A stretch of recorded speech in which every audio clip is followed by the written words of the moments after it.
All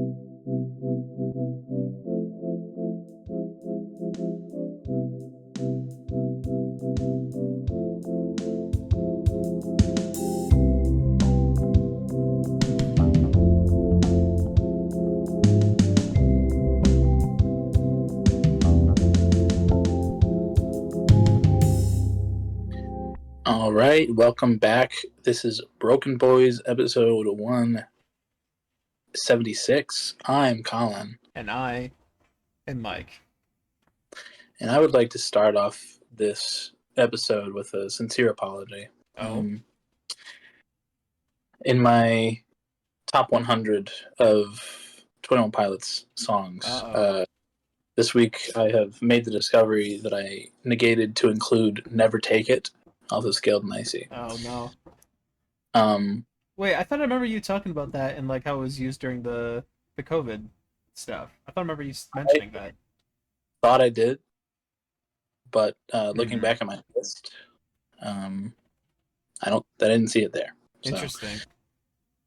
And that could explain why I had to include both versions of Level of Concern, because I was like, I only have 99 songs here. So, yeah. It probably would have landed in the 70s somewhere. So, just wanted to come on here and apologize for that off the bat. Yeah, that's pretty cancelable, if you ask me, actually.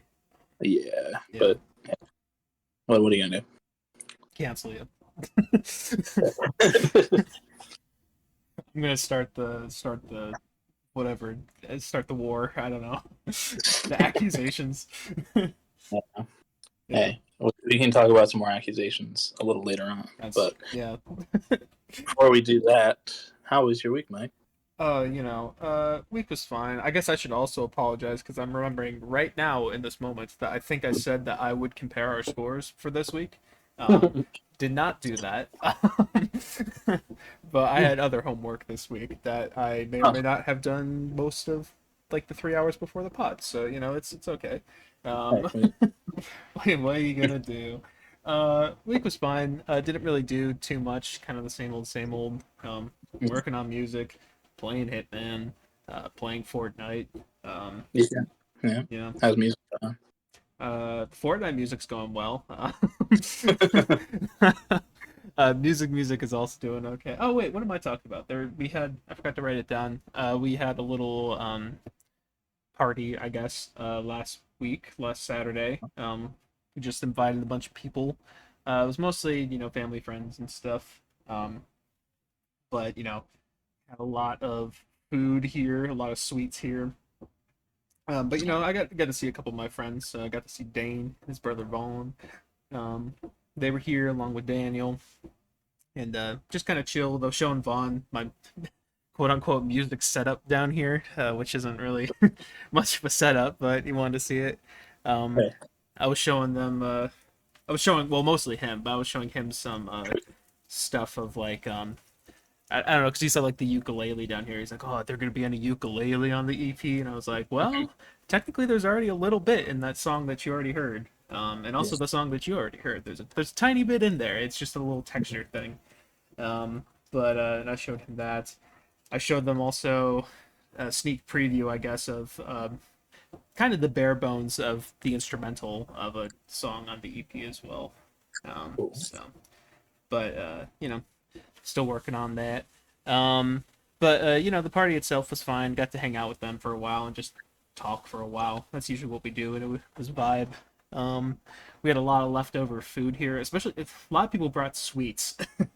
I feel like most people brought a dessert item of some sort, so we were just left with like millions of cookies and like shit. And we're like, we don't need this around. This is bad for us. So I pawned some off to my neighbors along with some leftover beer that my dad wasn't gonna drink. You don't want to start your alcohol addiction? No, yet? not yet. Maybe in my 40s. Midlife crisis and all, and maybe I think that'll be a good time to pick it up. I think so too. That's a good plan. Yeah, I'm planning ahead. One thing you won't say on. What was that? One thing you won't procrastinate on: becoming an alcoholic. Damn straight. Might even get to it early. Who knows? Hey. But Sooner the better, man. yeah, that's what I'm saying. Maybe my midlife crisis is now.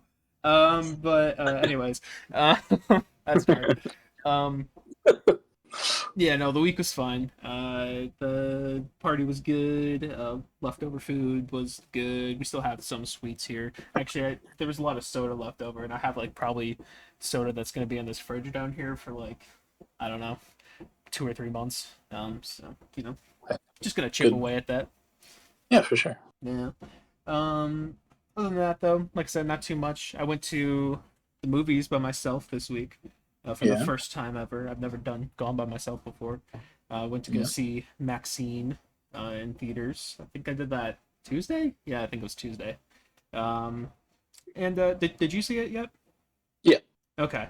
I guess you'll probably give your thoughts too. But without any spoilers, I thought it was okay. I liked X and Pearl, especially Pearl, a lot more.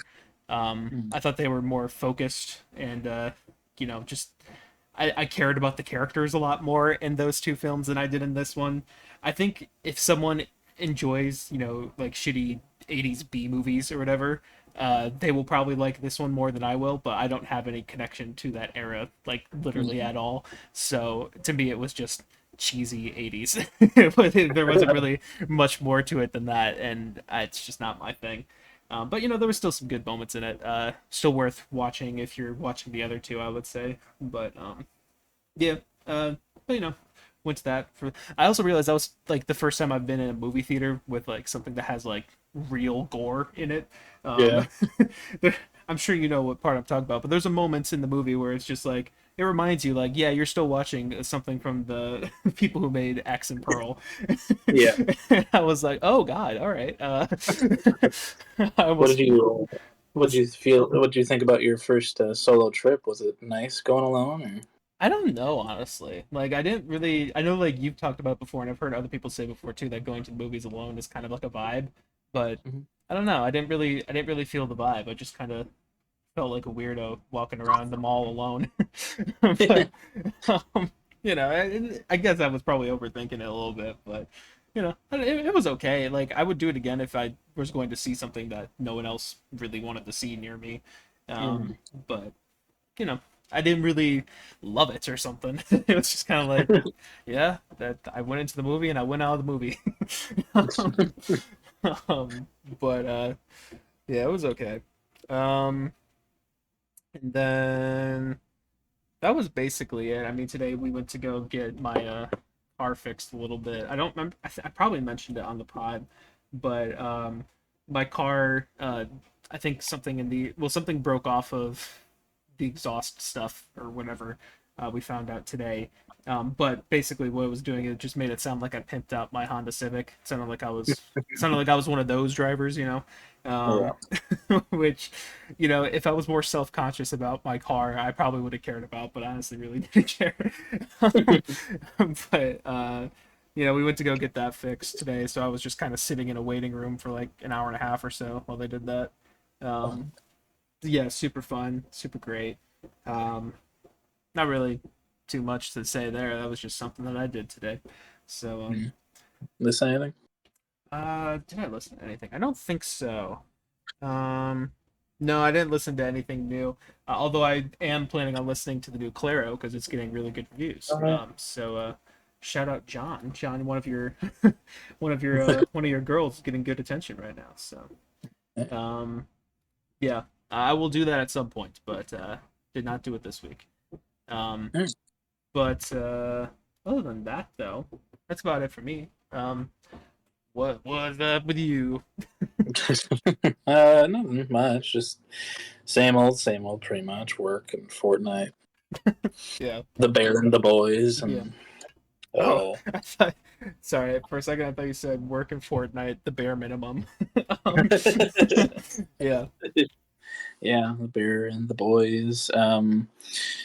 Both are good. I haven't finished the bear yet, but I watched the episode that Io Adebiri, the second, like the first main actress in the show. She directed her first episode Oh, of nice. and it was very good. Boys was good this week. It was good this week. Very interested to see how the season ends. But and then also been watching that new Star Wars show, The Acolyte. And that's been pretty good. A lot of people are shitting on it because it's Yeah, I have not heard good things from my neighbors who yeah are very big Star Wars fans, but they're also very big Star Wars fans, so yeah a lot of people just don't like it. I think because it's female led and there are most of the characters are different ethnicities than white. So a lot of people fighting it from that angle. It's Not not in like my Star Wars. Sorry. it's not like the best show, but it's not bad by any means. I think that the main character from Squid Games, he's like the main Jedi Master in that show, and he does a good job. Mm-hmm. I never watched Squid Games That's though, right. so uh, uh, You can tell because you're but putting an S on the end of it. good games. It's singular. Is it really? I'm pretty sure it is. Well, I'm gonna look this up now. But yeah. Anyways, continue. Yeah, I never really watched that show, but I think it's okay. It's not. I think there's some really cool lightsaber action in that show. It is singular. Anyways, continue. There are multiple games in the show, so No, there's only one Squid Game though. You didn't watch it. I've been really wanting a game to pique my interests because I've mainly just been playing Fortnite. Mm. I really want a game, like a story game, to pique my interest because I'm looking through a lot of my collection and I'm like, I could replay that, but how long will I play it before I fall off of it? Right. And have downloaded it for nothing. Like I've been thinking about playing New Game Plus on Spider-Man 2, but I platinumed that when it came out, and then like I was thinking about Hogwarts Legacy, but I was like I would have to restart the entire thing. And it's just like I don't know. I wanna play something, but I don't know what to play. You could be like my friend Vanessa and pick up a RuneScape addiction. She's she's going crazy right now, like unhealthy crazy. She hasn't pulled you into that yet? Or? She hasn't pulled not yet, but if they start she's getting to the levels where they're about to start doing activities with, other people that I would need those activities done as well, to put it simply. And if they start doing that, I may cop a subscription just to finish that thing off because it's kind of one of those things that's like hanging over my head, but you need 5 people in order to do it, which is such an awkward number. It's whatever. Yes. But I don't know. I'm just I'll probably find something. I re-downloaded the Ratchet and Clank game that came out a couple years ago that I never finished, but I liked. But we'll see. I watched a couple things this week. Me and Max went to see Maxine last Saturday, and that was I liked it. I think it was. I haven't seen Pearl more than one time, and it was like a year or two ago, so I don't have like a super vivid memory of it. But from what I remember, I think that Maxine is my favorite out of the 3. I like the vibe of it. I don't know. It felt cheesy 80s, and I like that about it. Yeah. I really liked Kevin Bacon's character, and Giancarlo Esposito was good in it too. But I don't know. There were a couple of moments where I was like, yeah, I don't know. But like especially like the reveal of who the killer was at the end. Yeah. I was like, okay, yeah. Well, I mean, that reveal was reminiscent of like a cheesy, shitty '80s movie, and I kind of. Yeah. Sorry. You're good. I don't know. I kind of like that about it, but I don't know. Just like there were a couple times where I was like, yeah, I don't know. Yeah. I think sorry to interrupt you, but I think that like the third act in general was very like 80s movie inspired. Yeah. And that was the part that I really was like, I don't know. I'm not really vibing with this. Yeah, that's fair. Yeah. I liked the Stroby like dance club scene. Yeah, that was a good. There was good scenes in it for sure. Yeah. Yeah, that was cool. But yeah, I don't know. I'd have to watch Pearl again. I know going out of the theater, Max was like, "Yeah, Pearl was better," but I was like, "I don't know, I like that one." But I know a lot of people were having issues with Maxine and how it was a little too different in tone from the other two, which is, Yeah. I think because I mean, well, the first two are very different tonally as well.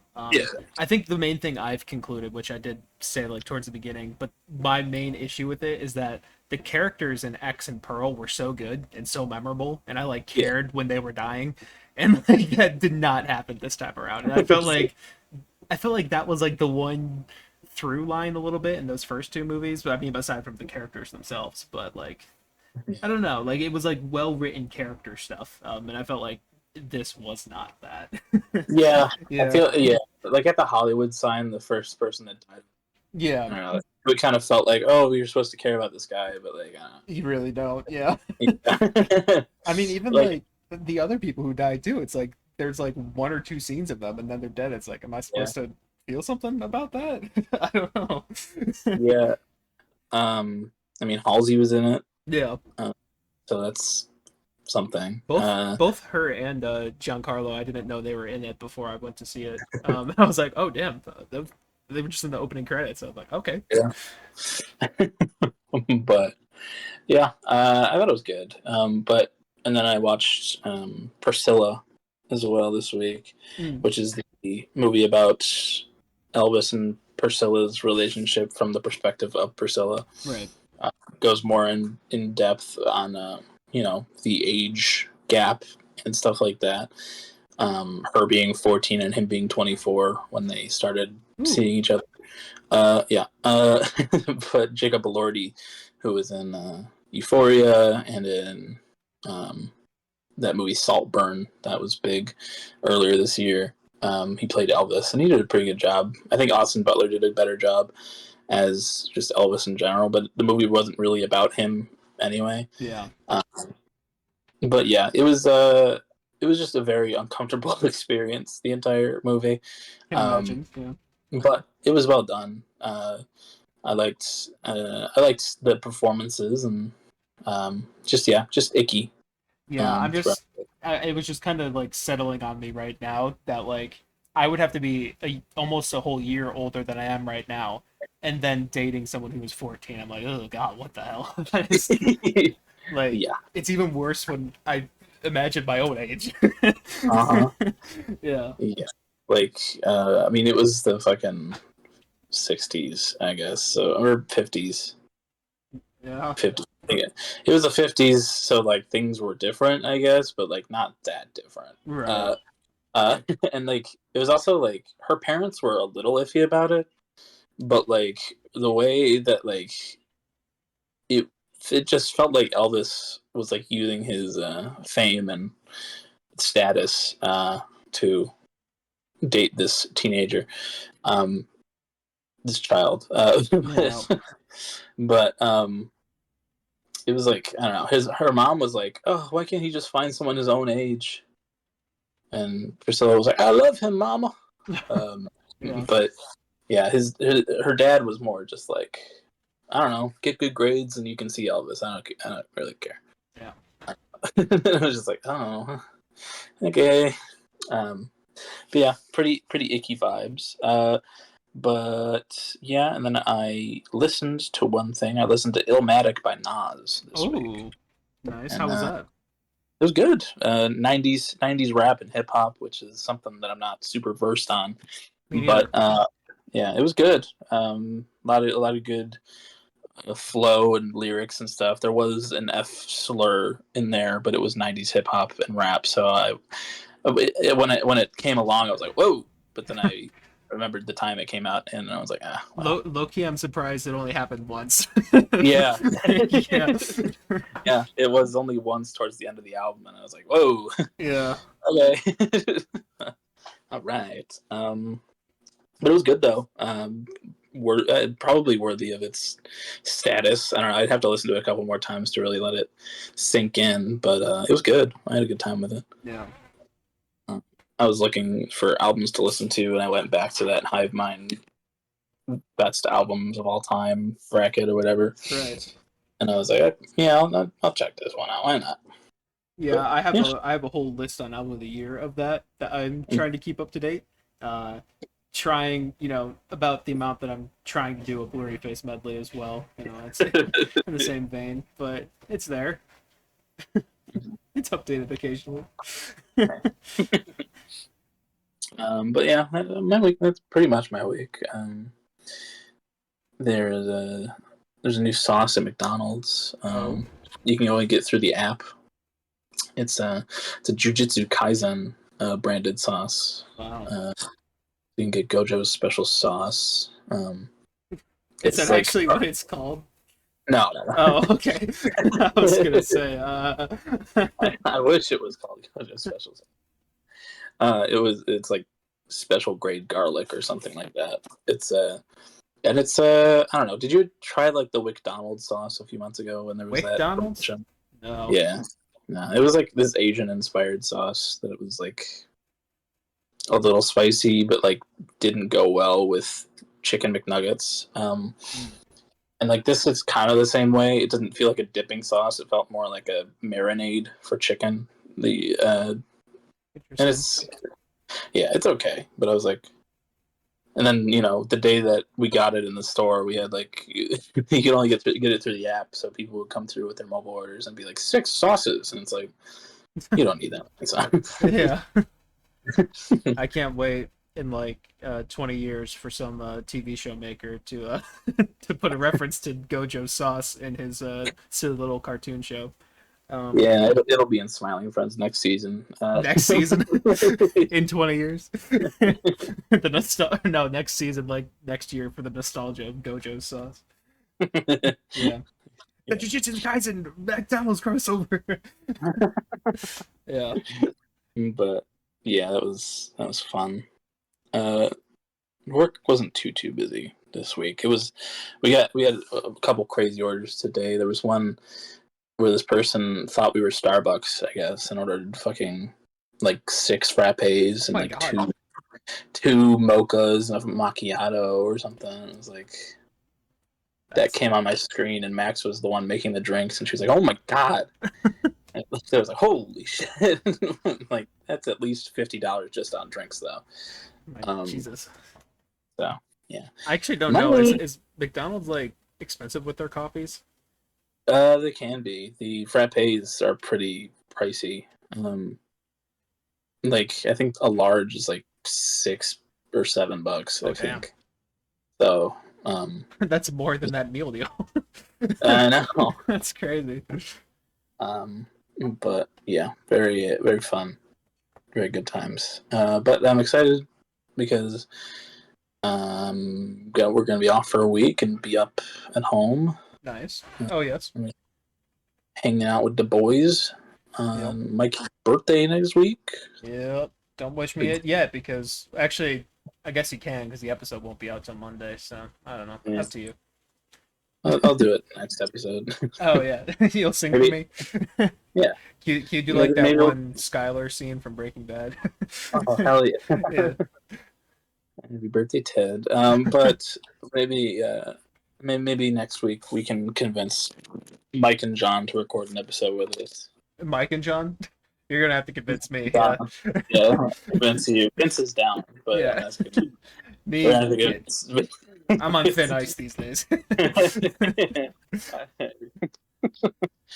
No, yeah. I mean, we can see if they're down. I'd be down to do that there. Cool.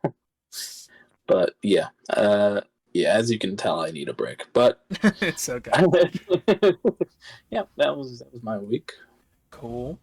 I don't really have much news. I mean, Magdalena Bay announced that they are doing an album. I think it's coming out like mid-August or something, so about a month. It's called Imaginal Disc.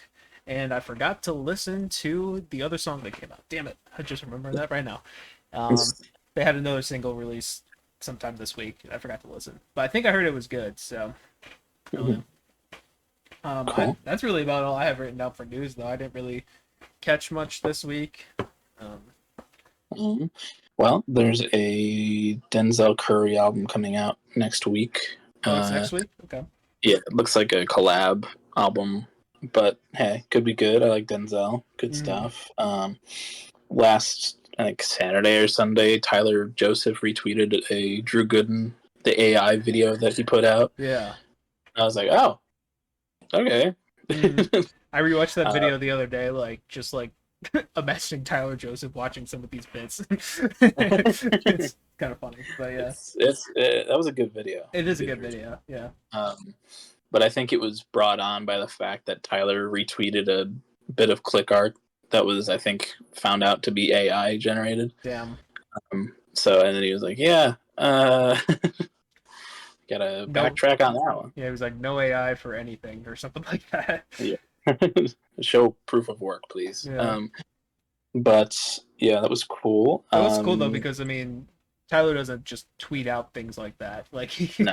I don't think I've ever seen him tweet a link to a video before, and the fact that it was Drew Gooden is kind of crazy. Yeah. And Drew retweeted his tweet as well, because I mean, I think Drew I would imagine Drew likes them to some extent. Yeah. Yeah. I think he tweeted like, "Thank you, Tyler Robert Joseph." Tyler Joseph is the singer. It was just like the week. I did not see that. That's hilarious. And then something not so cool from 21 Pilots. There was along the U.S. tour dates. There's going to be that's like 21 Pilots museum that was set up after the last little intimate Clancy show.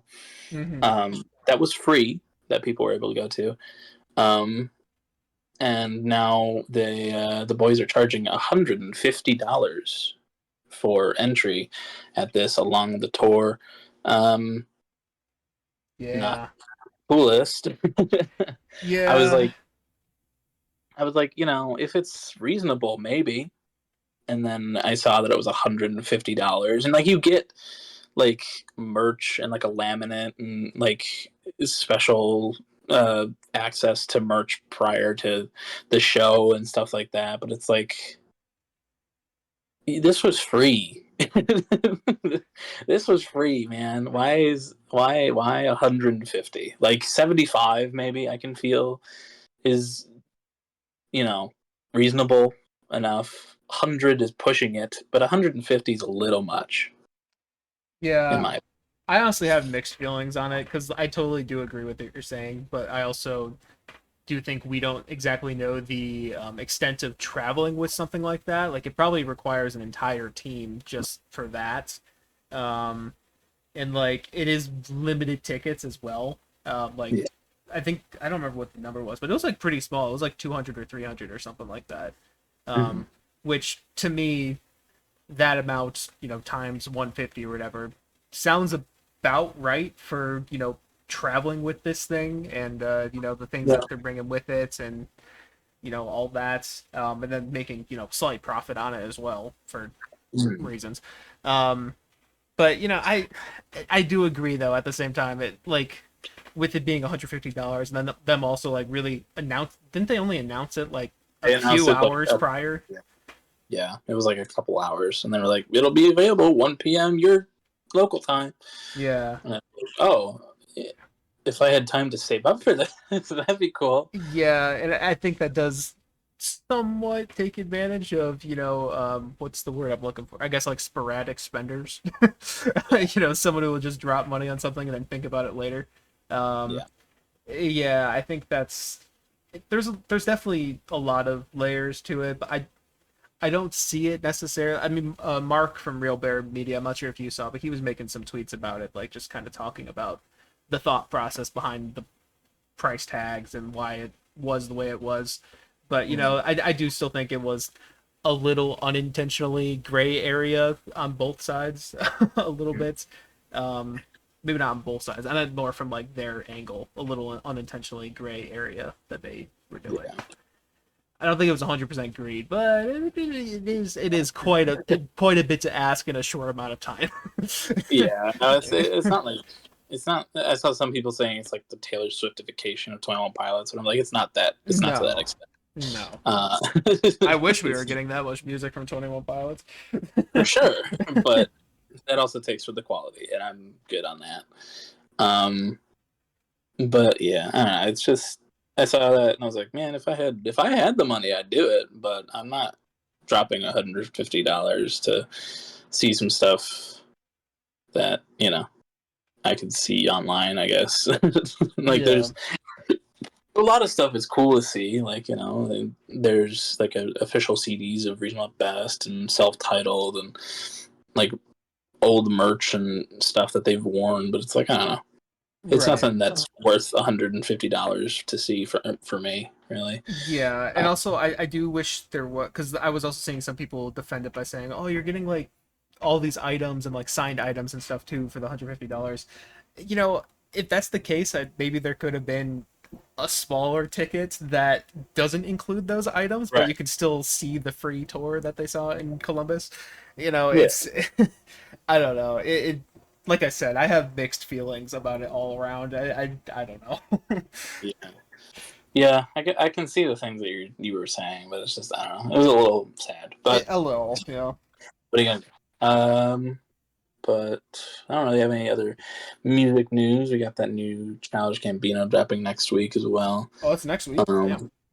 Yeah. There's a lot happening next week. Jeez. And none of it's Huh? on my birthday. It's the day before. Saturday. Yeah, Yeah. but uh, other news: Shrek 5 got officially announced. Hell yeah. Um, so with all the original voice actors returning, so that's cool. It's coming out 2026. Super excited for Wait, that. sorry, that took me a second to process. They're announcing it. I mean, I guess if I don't know. It feels really far in advance. Yeah, I Yeah, mean it's an animated movie, so it makes sense that it's announced a couple years in advance. I Which guess. is, but they probably haven't really started it. So, um, but yeah, that was cool. Jax Films was tweeting about it. Yeah, over the Um, moon.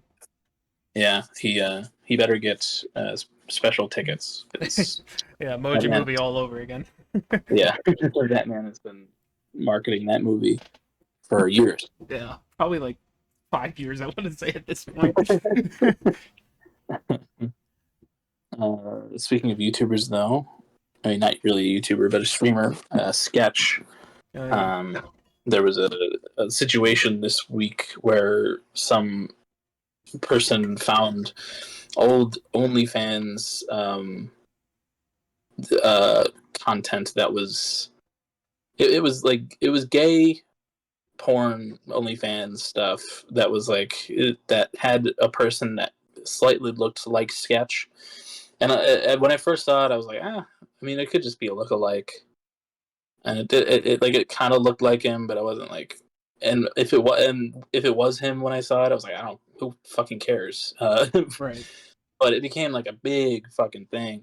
People were like, "Oh my god, what is this?" Like, Sketch is he's like a family streamer. It's like, no, he's not. Uh, um, and then he came out on he streamed for like 8 minutes to I think 10,000 people tuned in or something like that. Maybe more. I think it was more than that. But and he was like, yeah, I did it. He was being funny throughout it though.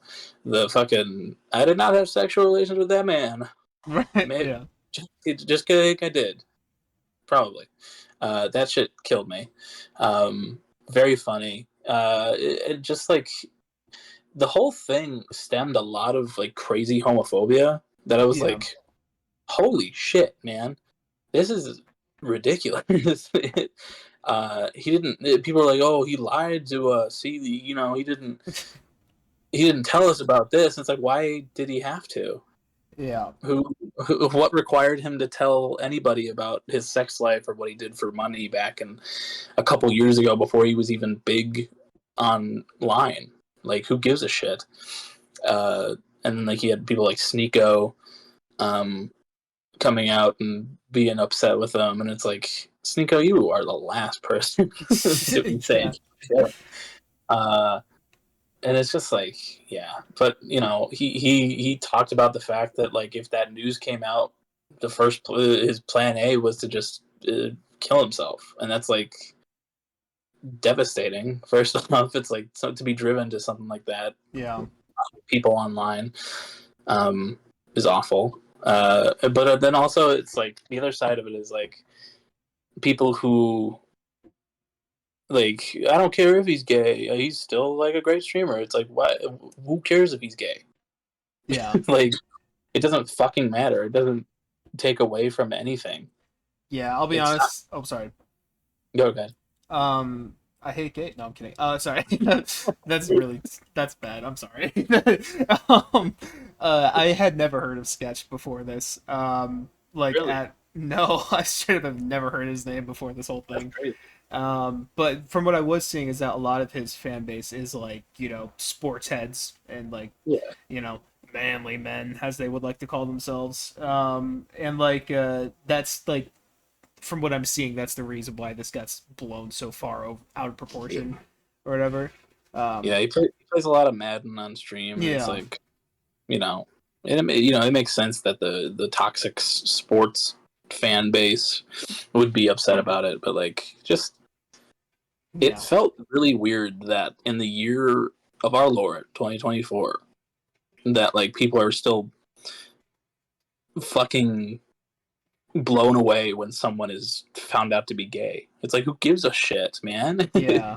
I have a thing here that I liked earlier that I'm gonna read off. It's kind of like a TikTok within a tweet within a tweet, so bear with me for a second. But the original TikTok or whatever was someone who it has Lego Batman in the background, which is kind of funny. But the caption is me realizing I hate on members of the LGBTQ community for no reason, and that Sketch is still the same person we all love, or whatever.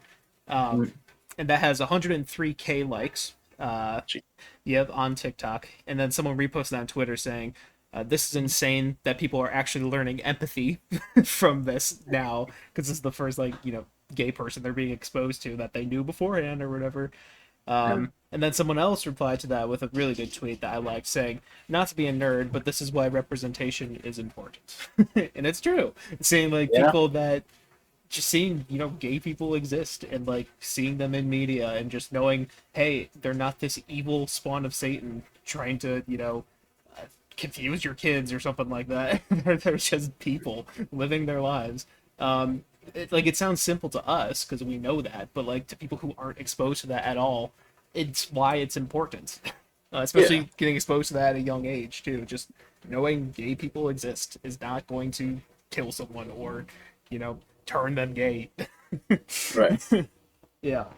Yeah, but Yeah. yeah, it was just like a really weird situation at the beginning of the week, and I'm happy to see a lot of people standing with him and standing by him, Yeah. and just like big names like Charlie and Philip DeFranco and people like that. And just it was just a weird situation that I'm glad he's okay.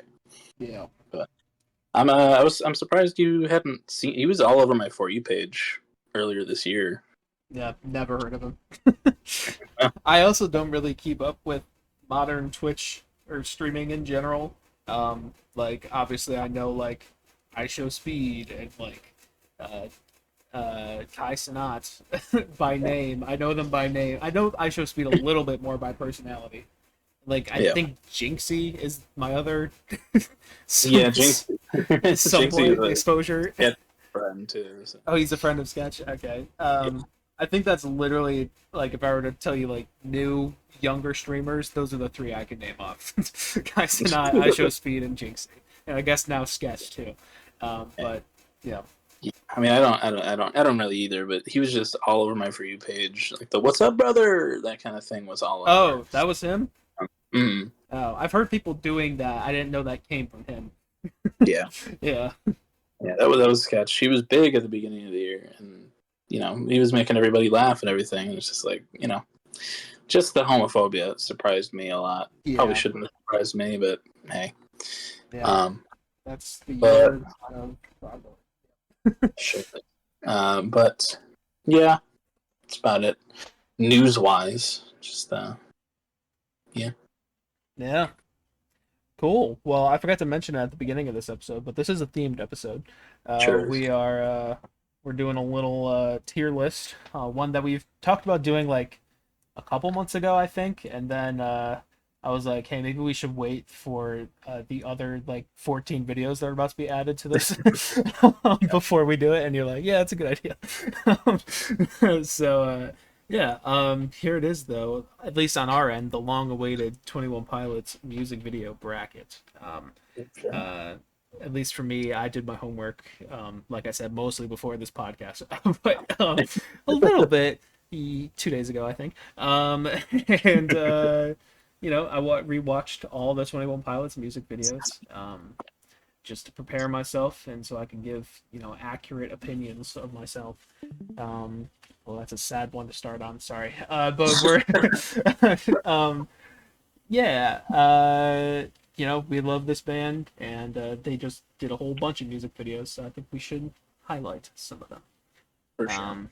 And I guess just to give you my thought process before going into this, I'm sure you agree with me, but just so it's clear to the audience, we'll be ranking this just on the video. Like, it doesn't really matter what I think of the song. I mean, I love most of these songs anyway, but maybe I mentioned I do have some notes that I'll kind of be reading off of, kind of not.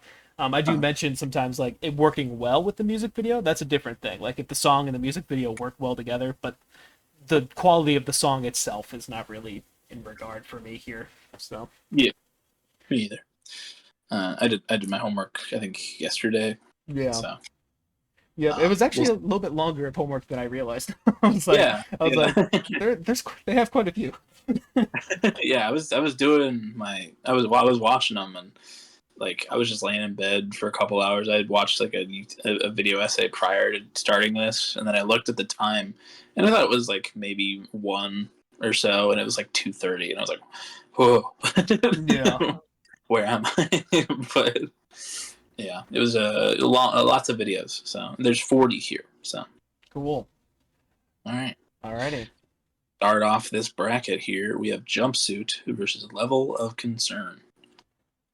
Yeah, like I said right before, as I was doing the intro, this is a painful one for me already. Not in terms of it's a hard choice, but because it's a clear choice. And I came into this ready to defend Level of Concern. I literally, what did I write down for that? I did put them in alphabetical order. Yeah, I think this one's like really underrated, just in general.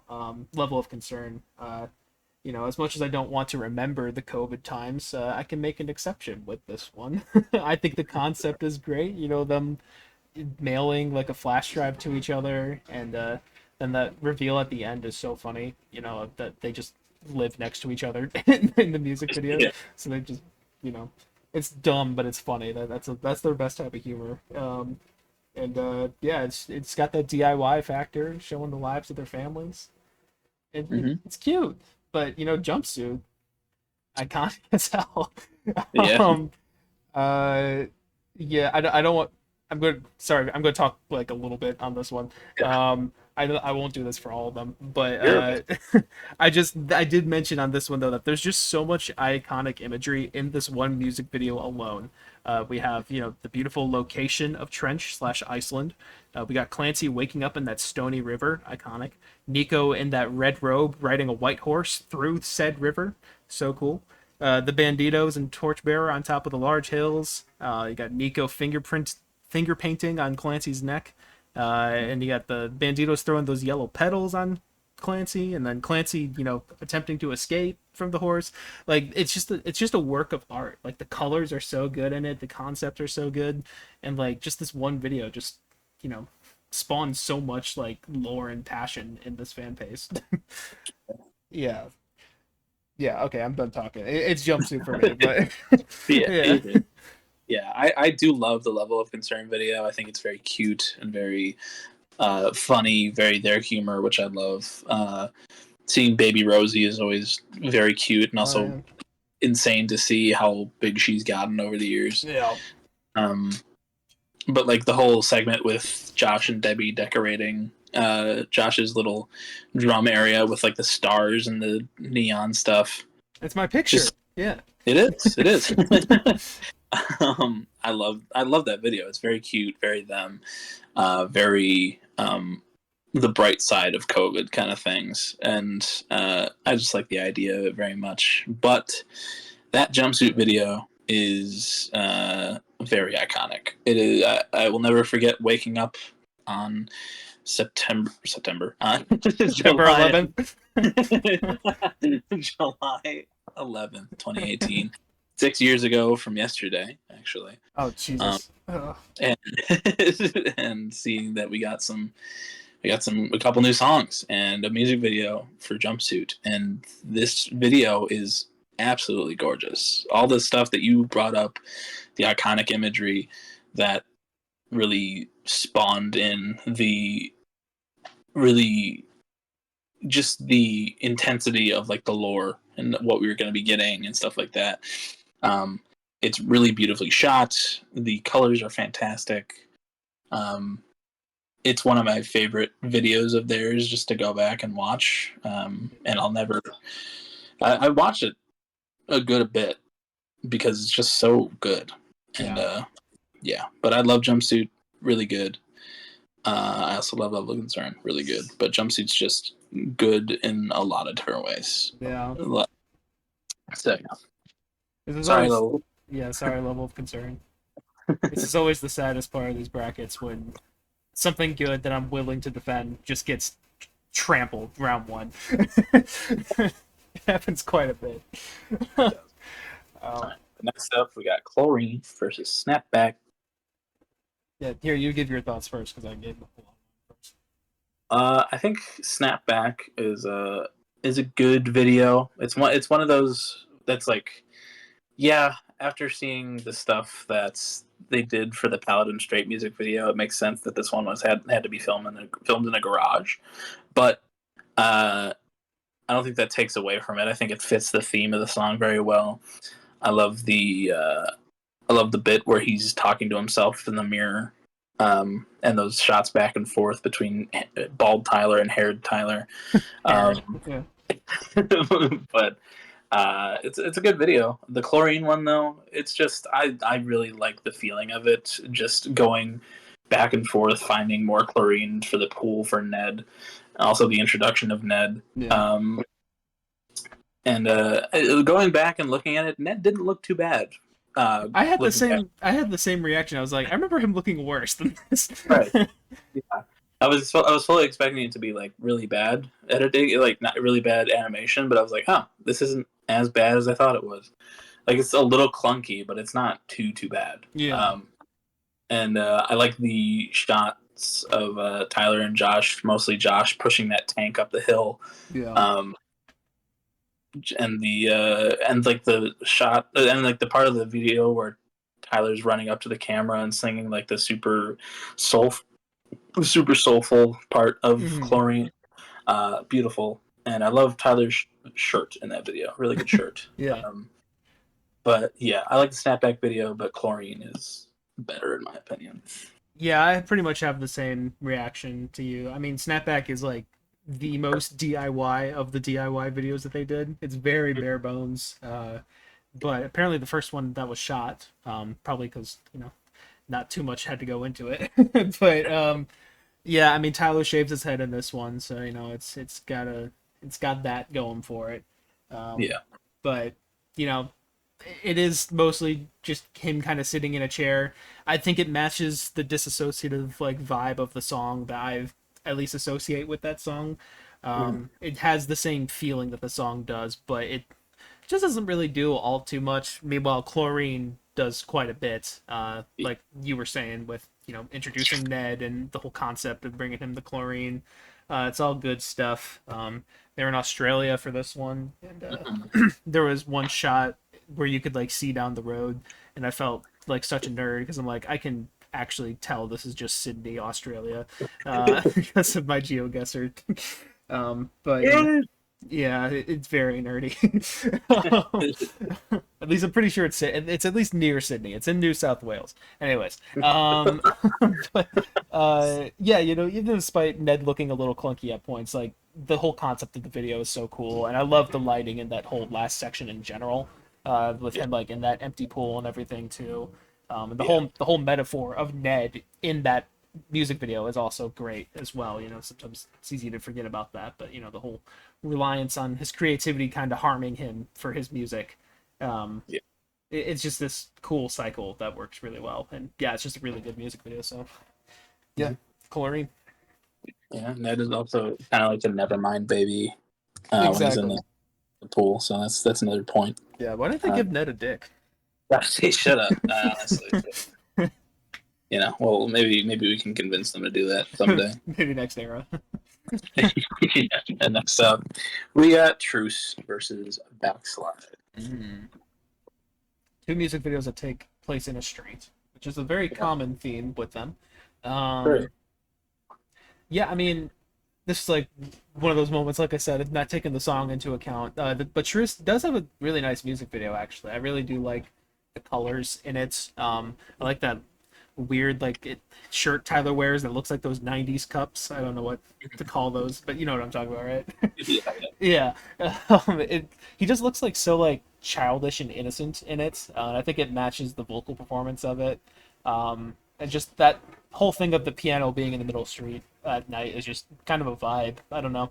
It works well. I have nostalgia for it because I think this may have been the first music video I actually watched from them, which is, you know, a weird one to say for. Yeah. But, you know, it's cool. It's fine. Backslide is really good though. I mean, Josh, love Josh. He directed this one, um, and yeah, I mean, it has a great concept to it as well. The whole getting the bread for Josh flipping one hamburger at the end, and the bread gets soggy wet, so he has to go on back and backslide, and I think it works well with the metaphor of the song. Some cool visual stuff. I would probably go backslide here, but just kind of a little bit for me, honestly. But Yeah. yeah, Like looking back at the Truce video, I hadn't watched it in a long time, me neither. Yeah. but I do like it. I think it fits the vibe of the song. I like the piano in the middle of the street just at night. It's a very like somber and like lonely feeling, but it fits the overall just feel of the song, I think. I like the shots that are taken from like shows that they did Yeah. at the time, and yeah, I like the video. It's not like super complicated or anything. It doesn't need to be, but I think it's nice. It's a nice little video. But Backslide, directed by Josh, great time. Um, I like a lot of the stuff that's done. The like the just the little references in the windows of that little convenience store that Tyler goes to. Yeah. Great. Ned's bread. Of Um, course. the lemonade stand. Like a lot of stuff went into the video, and I think it was really well done. I like the shots of Tyler just in like the dark void where it's raining and leaves are being thrown at him from people off camera. Yeah. Um, and yeah, I like it a lot. I think it fits the vibe of the song super well. Um, that burger that Josh was flipping looked real sad, but as he said, once you've been cooking a burger and flipping it many times, it kind of starts to look like that. So, uh, but yeah, I like the Juice video, but I like the Backslide video quite a bit more. Yeah. Cool. And one other thing I want to say for Truce, I mean, I'm still going backslide, but I mentioned in my little note that Tyler has really good facial acting in Truce. Like he just Yep. looks, I don't know, something about the way he's like moving his face in there is like more expressive than we usually see in music videos from him. It's really nice. But yeah. All right. Next up, we got Fairly Literal versus Choker. Damn, this is actually kind of a hard one for me. I really like both of these. Like, I like their colors a lot. Like, both of them have their own color palette. Fairly local. I've always really loved like that snowy ambience of it, Yeah. and like the whole like black, white, and red color palette of the whole thing is so cool. I'm a big, I mean, red's my favorite color. And like this music video gets you a lot of red in there. That red contrast is just so good. And like the whole like second verse where he's like in the red room or whatever, and he has the red eye contacts, and there's Yeah. like when his eyes like sync up to the snare at that one point, so cool. Mm. Um, don't know. It's just the whole vibe. But Choker is also. I think. Oh man, yeah, Choker. I really. I guess this is. I'm having a weird time deciding if I want to describe the music video or describe how I feel about it. But I guess I can do both simultaneously. Choker, he's in like the toy shop, which kind of similar to the gas station from Backslide. It just has like so much little attention to details in there. They must have had a props team for this one, and like you could tell that props team was having a whole lot of fun making the little trash dragon, and then the little Jim, and then the little Tyler. And there's like other references in there too. And then I'll never forget how I felt that first time watching the music video, and it looked like Tyler runs out of the store and Josh runs out after him with a shotgun. Oh, dude, Yeah. I was laughing so hard when I first saw that. It's such a funny shot. It's so good. Um, I think I'd make go Choker here just because I think the concept of it is a little bit better. And like it looks like it was a lot of fun to shoot, and it's such a I don't know. It's probably one of my favorite music videos from Psy, actually, to be honest with you. Like it just has so much cute character to it that works really well. Yeah. Yeah, I Fairly Local was one that I hadn't watched in a long time either, and it was like going back to it, I was like, ooh, there's a lot of good stuff in this. Yeah, I think it introduced us. It was the first single off of Blurry Face, so yeah. like Weird choice. that. But... Yeah, honestly, just like the introduction of Blurry and like the red contacts and like the black paint and everything. I like their outfits a lot in Yeah. this. The scarf bandana thing that Josh has going on, really cool. His red hair is a blast from the past. And like the eye makeup that Josh has going on in this one, really good Mhm. too. I love the snowy vibe. I think it's like it's inside, but it's all snowy, and it's just like a cool Like a snowy visual. warehouse or something. Yeah, Yeah. and just like the shots of like Josh's drum kit getting taken away Yeah. slowly. Uh, it's like weird, but it's very cool. The microphone hanging from the ceiling and Hmm. casting light at points, really cool stuff. Just a really cool vibe that I completely forgot about, pretty much. But really good video. Choker, yeah, it's super fun. There were a couple things that I noticed that I hadn't noticed prior, like the album cover is on a stand in the background as Tyler's walking into the shop, Yeah. and I'm like, hey, I didn't notice that. And then you got like the Keep Your Sunny Days mug and stuff like that. Jim was in the video. Always good to see Jim. But yeah, it's super fun. That shot that you were talking about of Josh running after Tyler with the net gun Yeah. that just looks like a straight up shotgun was hilarious. But yeah, it's just a super fun vibe. But I think I'd rather go with the vibe of Fairly Local here. Yeah, it's a conflicting one for me because I think I like the vibe better of Fairly Local, but I like the actual concept better of Choker. So it's like Mm. it's a weird back and forth that I'm going through too. But Yeah. all right, well, when we have a disagreement like this, we will play a little verbal game of rock paper scissors, and we'll just do it once, and then whoever wins that will win the round, and then we'll kind of switch off between the two of us uh, for future disagreements. Yeah. Yeah, you get it. Whatever. Um, so cool. Are you ready, sir? Hands at the ready. Yeah. All right. I'll do rock paper scissors shoot, and then we say after shoot. So, rock paper scissors shoot. Rock. Rock. God damn it. Rock paper scissors shoot. Paper. Rock. All right. All right. Goes to Choker. Joker moving on. I'm That's all sad right. about. Yeah. I do have a comment on the Fairly Local music video that has like 3,000 likes on it. So I mean, just shout out that I guess.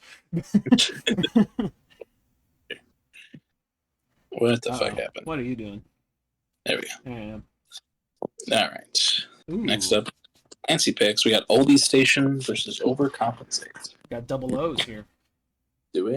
All right. You can talk first on this. I like the Oldie Station video. I think it's very cute. Kinda. It's a cute idea of Josh like making sure like the board that the camera is placed upon is steady, and using like the PVC pipes and having to run back and forth and everything. I like the shot of Tyler just walking down a line and singing the song with the ukulele and wincing when the gang vocals happen. Mm-hmm. And that shot of the man who was holding the camera just dead on the ground for way too long was really funny, and just going back to it over and over again, really good. I think the shots of the making of within the video were cool. I think it fits like the vibe of the song and everything. But it's an okay video. I think it's cute. But the Overcompensate video, great introduction to Clancy, great introduction to the vibe, a little more lore for us. And the like getting to see the Clancy stole and his mask for the first time was super cool. I love those shots of them just like not them in like the big auditorium room, but them in that one little small room while Josh is on the drums and Tyler's just dancing in the background. Yeah. Really cool. The whole Soul Corazon part of the song with like the projections and stuff was also super cool. But yeah, I think Overcompensate's quite a bit better than Oldie Station, but Oldie Station's still cute. Yeah. I think I like Oldie Station a little bit more than you do. I think it's, I don't know. I find it really cute. I really like the setting of it in that snowy forest. I think it matches the vibe of the song really well. And like you were saying, I really like the concept of, you know, just a makeshift dolly like that, camera dolly. You know, I think it fits with the DIY nature of the other videos and like turns the DIY nature into the concept of the video, which is just a fun flip on it. And even though Josh is working overtime for that one, but it's entertaining to watch. That, and then I do, like you're saying, that shot of the guy dead in the snow is so funny. And I think the ode to the team at the end is really sweet as well. I think that's really nice that they put that in the music video, especially with, you know, how much work went into the music videos for the Clancy era. But yeah, Overcompensate though, it is a really great video. If you had asked me, like, I'm glad that I did the rewatching of these, because I actually probably would have flipped my answer on these two, and gone. I mean, I guess spoiler alert, I'm going Overcompensate on this. But I probably would have gone Oldie Station though, had I not rewatched the videos. But Overcompensate like held up a little bit better than I thought it did. I really like the whole just, you know, I think it's shot really well. I think the colors are really nice in it. And like you're saying, there's just a lot of like fun things, like Tyler dancing in the behind Josh or whatever, and Josh gets a lot of screen time, which is good because the drums fucking go off and Overcompensate. It's just really really well done, and it furthers the lore. I do kind of, I mean, whether or not the lore is over, I guess, is up to interpretation at this point. But I do kind of wish at some point it came back, because he was teaching like seizing or something to the people of Trench, right, or people of Dima. But like that never really came back at all. Like they didn't really do that in the Paladin Straight music video. They were just dead corpses. It's I don't know. I mean, and that could be something that comes back once the, you know, ultimate chapter or whatever happens, and like there could be like a whole another part to the Paladin Straight video where there are people on the inside that come and save Clancy or whatever. But yeah, it could have came back at some point. Yeah, it's still something that might come back, but I am slightly intrigued why it hasn't yet. But you know, it's a we'll see, I guess. Time will tell. But you know, just visually, Overcompensate is just really well done. I think matches really well for an opening, you know, introduction of Clancy. So yeah, it will be Overcompensate for me as well. All right, Overcompensate. Moving on. And up next, we got Midwest Indigo versus Ode to Sleep. Yeah, Midwest Indigo. It's cool. It matches the song really well. I mean, we talked about these Clancy music videos when we did our Clancy track by track as well. So I'll be repeating some things, but I think there's a lot of funny shots in Midwest Indigo. You know, everything from the opening shot basically of Tyler having the pick of Jim and showing it to Josh, and then later on when Josh is driving the car with Jim, and they both look at the camera like in the exact same fashion. And then Tyler on ice skates recording as well is really funny. It fits the vibe of the song really well. It's fun, but it's cool and Midwesty. Yeah, it's got the vibes. It's fun. And then Ode to Sleep is honestly, I think it's one of the first music videos I would show to a new fan or something. I think it really demonstrates that they've been putting their all into this whole time since they were a small band, and then it shows like the gradual growth of them over the course of like 3 years or something like that. I don't remember when the first shot was taken. But yeah, just showing their insane growth and how dedicated to their craft they were then, and how they still are, how much they are still dedicated to their craft. Every time it shifts to like that scene of like the 2014 concert or whatever, and the camera quality gets upgraded a whole bunch, it's just like it gives me chills almost every time. It's done so well, and it's just like a celebration. And I really like it. I will say that I've always had a little gripe with this music video because I think the narration kind of it takes away from the pacing of the music a little bit, and I don't like when music videos do that, when things take away from the pacing of the song itself. But I think it's really iconic, and I think it's done super well, and I actually think I do prefer it over Midwest Indigo here. I like the Ode to Sleep video. The narration does take away from it for me as well, but I do like the aspect of showing the growth of the band and how much they've been giving the band in general since the beginning of at least since Josh joined. And just and it's really cool to see. I like those shots of that basement show with like the 5 people that attended or whatever, and just like it's really cool. Very like good for the image of the band, I think. Yeah. But I don't know, the Midwest Indigo, it might be recency bias, it might just be I don't know, but I don't know. I really like the Midwest Indigo video. I like I like that it's shot on a frozen lake. I like their outfits. The shots that you were talking about, the one where Jim and Josh look at the camera and move the exact same ways. I don't know how they did that, but that was that was amazing. The Jim on the guitar pick as he shows it to Josh, fantastic. I don't know, it's just super cool and like cute, and I think fits the vibe of the song very well.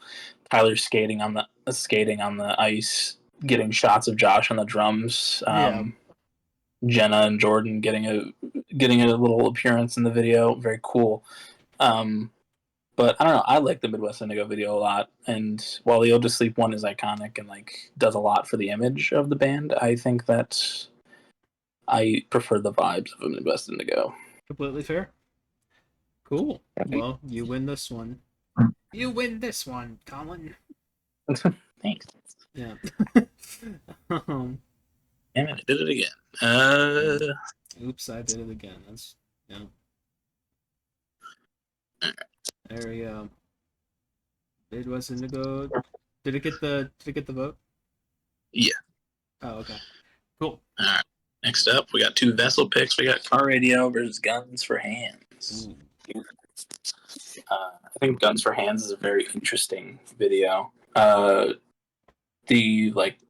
The beginning of it, where Tyler's giving Josh a ski mask and telling him he can take it off when he's ready and stuff like that. Very weird.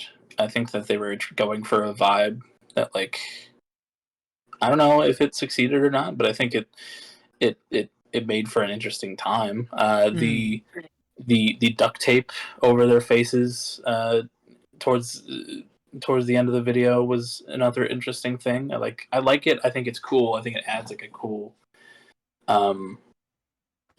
like image. But I don't know, just it being shot in like a completely white blank room with just them in it was cool. But I don't know, it doesn't do a whole lot for me. The Car Radio video, though, that's an iconic one. The first one where Tyler shaves his head. and just those shots of him in the audience, walking down, and everyone's standing still completely, and then when the song drops, everyone goes crazy, and Tyler's just in the middle of that audience. That's insane. Could never happen nowadays. Yeah. But I think it is in line with just the iconicness of car radio in general. I think that they go hand in hand, the video and the song. And yeah, I love that video, and I'm gonna go with that one. Yeah, I mean, I have pretty similar thoughts.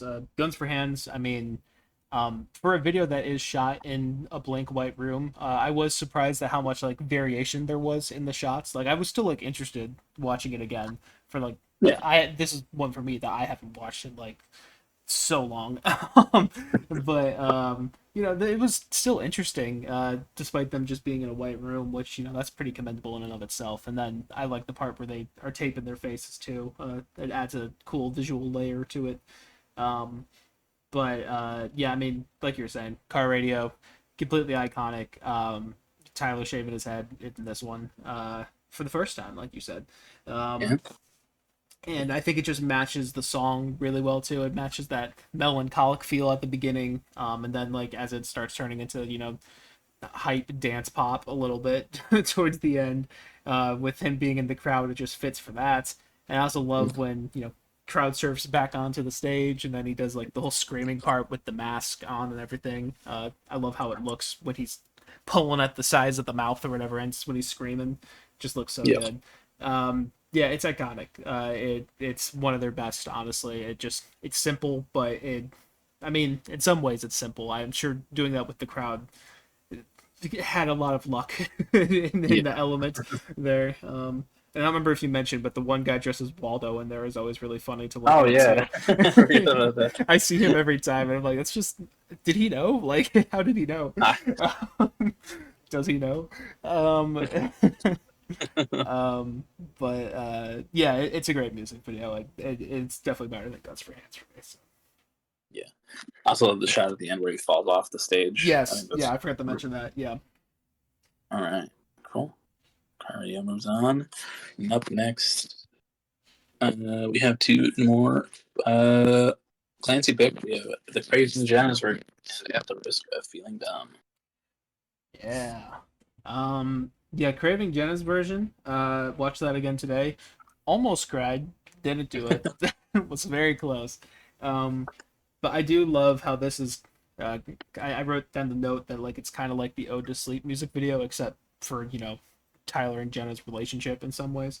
In some ways, just like but like looking back at like those sentimental like memories of when they were a smaller band and she was supporting them and everything, and it's just so sweet. It communicates the craving, if you will. Yeah. It just I don't know.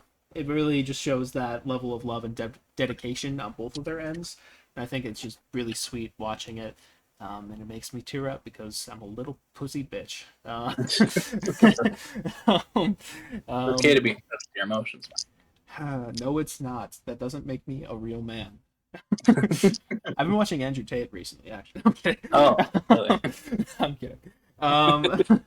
But yeah, At the Risk of Feeling Dumb. It's also a great music video. Oh, actually, I haven't thought about what my choice is here. I was just kind of talking about the craving. At the Risk of Feeling Dumb is a great video. I do love, Tyler described this one as like a progression of height. They're jumping off something. Well, I guess they don't always jump off it towards the end, but at the beginning, they're standing on stuff that gets progressively taller, pretty much. And there's some fun parts in here with Josh drumming on two hay bales or drumming on a bridge, and then drumming on a skyscraper. And it's like shot really well, actually. I really love the difference of shots and like the color grading in the music video. It works so well, kind of like when the Ode to Sleep video just opens up to like that big crowd. When it opens up to the big skyscraper, it looks so good. Transition's done super well. Yeah. I don't know. They're both really good. I kind of want to hear your thoughts before I make up my mind. Yeah. I think the Craving Jenna's version is super sentimental, super sweet. I love it.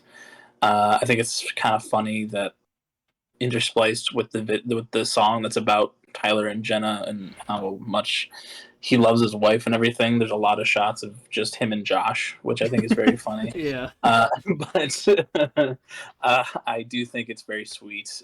First time I saw it, I definitely teared up a good bit. This time I was like, I'll stay strong, but Yeah. it was good. I love the video. It's very sweet, very cute. But at the risk of feeling dumb, that's one of my favorites off of Clancy. I think it's shot super well. I love a lot of the details, like the drop, drop, drop. Those parts where the repeated shots of things falling off, Josh doing backflips, stuff like that. Really Yeah. good. Josh just drumming everywhere and anywhere in that video. Also great. That bridge shot is so cool. Yeah. Especially the one where it's looking down at Tyler from the bridge. Like that's I love that. Yeah. And also that transition from the roof of that little shack to the fucking top of a skyscraper. Awesome stuff. Um, I think it fits the vibe of the song super well. And while I love the sentimental nature of Jenna's version, I like the At the Risk of Feeling Dumb video a bit more. Yeah, I think I'm kind of leaning there too. I was thinking about it just like in terms of like having really good shots and really like directorial stuff, I guess. Just it's like just a really good music video at the risk of feeling dumb. And the Craving Jenna's version probably only works for losers like us who have been following this band for a while, and and get sentimental at those types of things, to probably Yeah, to an extent. But yeah, I think yeah, at the risk of feeling dumb, it's like well, quote unquote. I can see it being more universally appealing. It just yeah. it's yeah, it's got that I X could see factor, it I playing guess. on MTV. Yeah, so yeah, I think I'll support that. All right. Cool. On to the next little section here, where most of the songs are. Yeah. We have Paladin Straight versus Jumpsuit. Ooh, the beginning versus the end.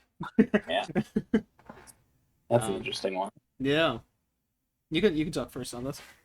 Uh, we talked about Jumpsuit and how beautiful that is. I think that while I do love the Paladin Straight music video, it does a lot of stuff. It does a lot of cool, like lore imagery and stuff like that. Um, it is missing that aspect of being shot on location, like Jumpsuit was. Mostly being filmed on if not entirely being filmed on a blue screen, green screen stage. Kind of takes away from it a little bit. I think it's probably the best decision for the kind of stuff they were doing. There's a lot of cool shots, like the one where the bishops are shooting the lightning to resurrect the glorious gone. That was really cool. I love the shot of Nico choking Clancy at the end, and I think it does a good job of following the lore in the song and leaving us on a cliffhanger to see what happens next. But the jumpsuit video, that location shooting does a whole lot. I love this video so much, and we talked about it a lot in the first round. But I love the Paladin Straight video, but jumpsuit, it's that bitch. So Yeah. Yeah, I mean, I pretty much have the same thoughts as you. Like Paladin Straight, it does have that epic feeling to it, and the epic Marvel-esque conclusion a little bit. Um, and there's a lot of cool concepts that are explored through it, like you were mentioning with Glorious Gone being resurrected. I love that shot of the lightning coming down on the city and everything. There's a lot of, and honestly, it is a good looking music video. Like there's a lot of pretty shots and stuff, but by I also am with you on the fact that I really do wish some of it was shot on location at least, because it does. You can really feel it. I mean, especially when I was watching through the mall, and seeing like those first three Trench music videos and just how like grounded and like in the like lore they felt like they were in the story, and then here it just really feels like they're on a soundstage the entire time. It is a little distracting, um but Paladin's still great. I think there's great things about it, but it's absolutely Jumpsuit for me here, like yeah, without a doubt. all right, cool. Cool. Beginning wins. Yeah, Jumpsuit was the lore hard launch. is what I put in my notes. Hard launch of the Lord. Okay. We got two pretty different videos. We have Saturday versus My Blood. Yeah, I mean for Saturday, I think Saturday has cool elements to it. I honestly don't really like love it that much. It's cool. It matches the song in terms of being, fun, dancey type track. They're dancing in a underwater submarine for most of it. Little dance party underwater. Which, kind of cool, but it's got, some lore stuff too with, the bishops being a ship crew, I guess. I don't know what to call them, but you got them there, and you got the whole like Trash the Dragon being controlled by Keons, I think. Yeah. You know, hitting the ship and causing it to sink. I do love the parts though with the phone call with Jenna or whatever, with it just the whole ship going down and he's just calm phone call, and then this, I completely forgot about the shot of Josh like or just zooming in on Josh right after that for the high note. That part's so good. And I like the parts where they're like going underwater and stuff too. There's some cool shots there as well. But like for me, it's not really all that visually stimulating for me. It's like it's got its moments towards the end, but it's just kind of whatever. And then My Blood, probably the least 20 pilots. What Brendan Urie? Probably probably the least 21 Pilots type 21 Pilots music video. I mean, they're like Josh is probably in this thing for like 2 seconds total, if that.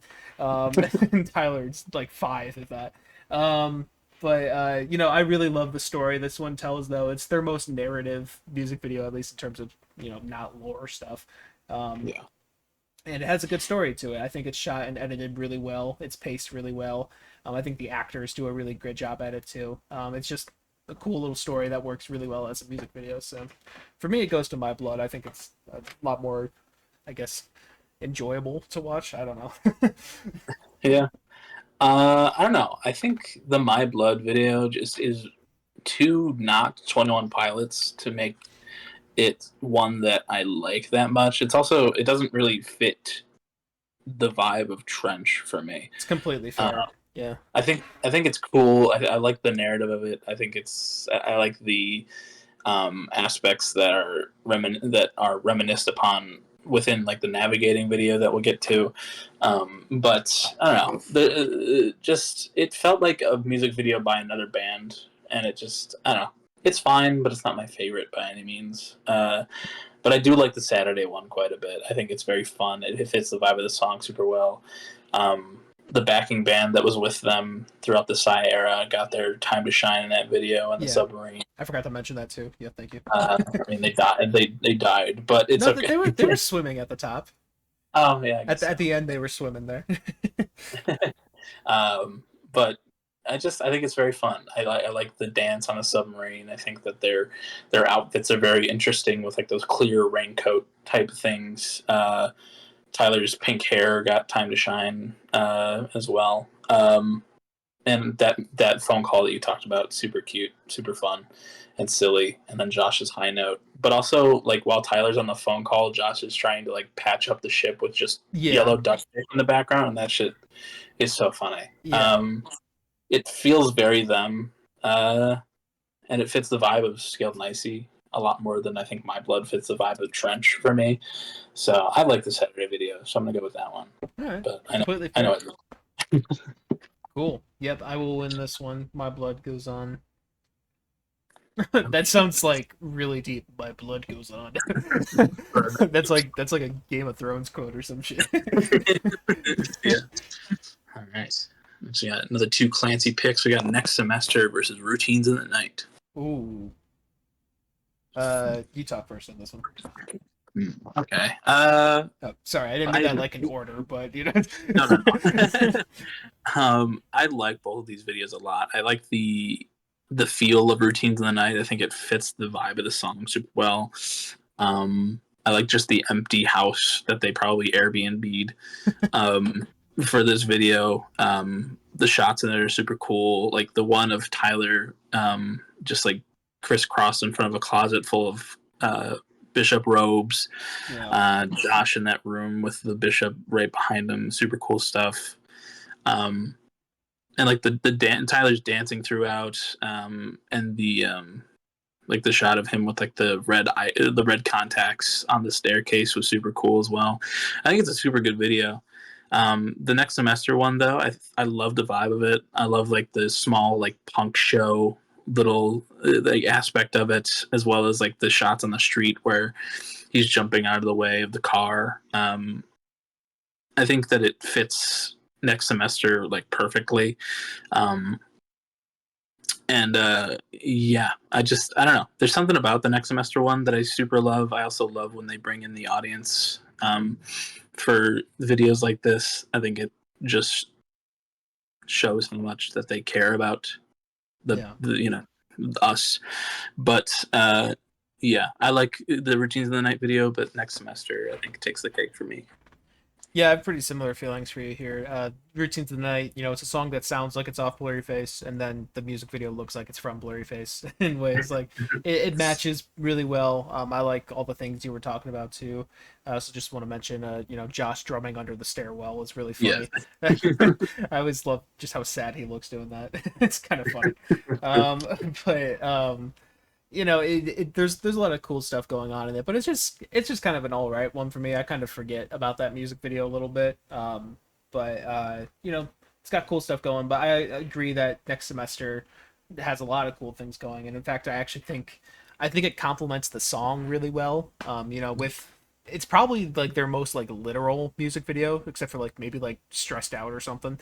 But like it's really on the nose with what the song itself is talking about, and I think that's a good thing for the content that it's mentioning and everything. And like you were saying, I think like the interaction with like the fans and having them as like the audience in this little punk show or whatever works really well. It really hits a certain vibe that I think like perfectly complements both the song and the music video by having the music video made the way it was. So yeah, a lot of cool shots in that one, a lot of cool energies. So yeah, next semester. Yeah. Also, shout out to Josh fucking his drums in that one shot. Exactly. That's really the reason. All right. Next up, Nico and the Niners versus Chlorine. We're in the trenches on this one. Mm-hmm. Yeah, I mean, like I was kind of alluding to when talking about Paladin, I really like how this one is shot on location in like Ukraine. I think they went to for this one. It really does feel like they're just like in like this. I mean, it kind of feels fucked up saying it after mentioning Ukraine, but like it feels like they're in like this prison area, just like with these worn down buildings and everything.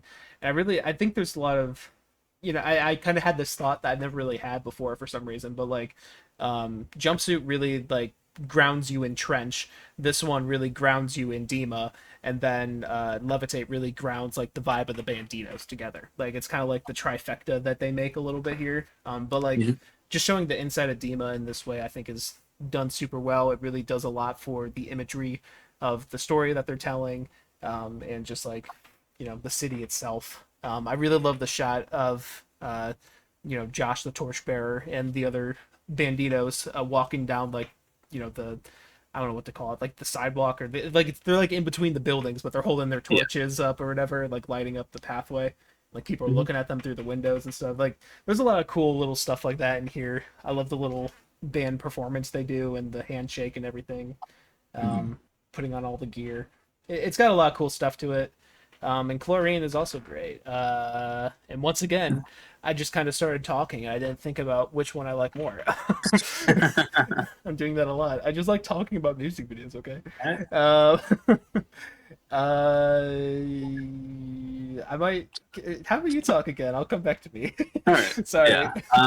No, you're good. Nico and the Niners, I love it. I think that it has a lot of cool little throwaways to stuff from like Blurryface, where Clancy's in his room and Dima putting stuff in a backpack to run away for the last time, with like the sunglasses from like Lane Boy and the Ride and stuff, and then like the yellow flowers showing the attempts that he's made prior. really cool. I like the shots of like the bishops creating the neon gravestones. Really cool stuff, and that statue that of the person that's like has his the two hands up in the air connected. That's a cool. Those are cool shots as well. And then of course when when Torchbearer and Clancy meet up and in that little corridor area with like and they start performing and everything. I love the shot of Clancy getting into like the bandito gear, Yeah. and setting up the drums and plugging in the microphone and everything. I really like this video. I love how much it shows off Dima and it gives us like another more just cool lore aspects. Chlorine, I love it. I love when they do videos on location and stuff, and this is a good. These are both great examples of that. But Nico and the Niners, I think I just like a little bit more. Yeah, I'm honestly still having a little difficulty over here because I love both of them. One thought that came to me like as you were speaking there, for Chlorine is we talked about it in the previous round, but like I really just love the metaphor of Chlorine as well. Yeah. The metaphor of Ned and how it fits into the song. And Nico and the Niners doesn't. I mean, it does in some ways, but it also doesn't have that aspect to it. But also, it's just a lore heavy song, and having a lore heavy video makes complete sense. So Yeah. I don't know. It's I've got conflicted feelings here. Um, I honestly think I am slightly leaning towards Chlorine here, though, mainly because I love that ending section of the Chlorine video too, and Yeah. like all the color palette changes and everything. Yeah. But like I love both of these a lot, so. But I think I am slightly leaning Chlorine on this one. All right. Well, I win it here, but Yeah, that's all right. Nico moves on. Love you, Chlorine. we do love you, Chlorine, and I love you, But Nico, too. yeah. Next up, we got Navigating versus Backslide. Ooh. Hmm. You can I go. like the homages towards the My Blood video and the Navigating video. I think it does a cool little, just references and stuff. But like I don't know, it feels like the lore videos, but more DIY. And I think that's kind of interesting. I like I think that the flashbacks to Josh not actually being there are a little cheesy, but they're they're kind of fun. Uh, but I think what really takes the cake of making this video really good is the shots of them playing in front of that giant bonfire in the background. Yeah. Very Heavy Dirty Soul esque and just really cool. I think that it fits the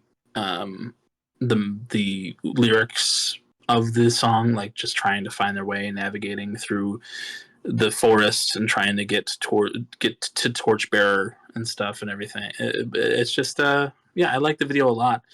But honestly, next to Backslide, I think I might be leaning Backslide. It's I like the vibe of Backslide a little bit more than Navigating, I feel. But I'm interested to hear your thoughts here. Yeah, I'm in a pretty similar boat here. I mean, Navigating, I think it's my least favorite of the lore videos. Actually, I'm pretty confident in saying it's my least favorite of the lore videos. Because like you said, like while the shots of like them playing in front of the bonfire kind of carry it, and like they match the energy of the song pretty well, you know, as much as I was saying like I want them to be on location and stuff, they are pretty obviously just walking through some Ohioan forest for like a lot of this. It's like Yeah. it's kind of like, you know, I don't think the except for the whole like big bonfire thing, which I don't know if I would consider that to be DIY, but the rest of the music video, I don't think the DIY nature really fits the lore sections. I don't know. I think it just kind of takes away a little bit more than it adds. Yeah. And it's kind of a little bit like a whatever for me, but I still think it's a good video. It's just when you're comparing it to the lore videos, there's different expectations there a bit. But I think I'm also leaning Backside here just in general because I like you were saying, I think it fits the vibe just really well. I think there's the instrumental fits really well with the visuals that Josh chose, and everything. I think the effects of everything we were saying on it before, the effects of the rain and the leaves and all that. It tells a good metaphorical story too in the short little time. So yeah, I would go backslide on this one as well. All right, cool. Backslide moves on. Slides on. It does. All right. Next up, we got House of Gold versus Tear in My Heart. Mm. Choosing your mom or your wife here. Um, Hey. um, yeah, I mean, for me, this one's I guess I don't know. I think it's a little clearer for me on here. House of Gold, I actually really loved going back to. Like I always remembered, the whole concept of them being sliced in half and everything. Like that's pretty easy to remember. Yeah. 21 Pilots, for as I guess family friendly as they are, they do like to get a little gory in their music videos sometimes. Actually, in both of these, there's some blood. But, Yeah.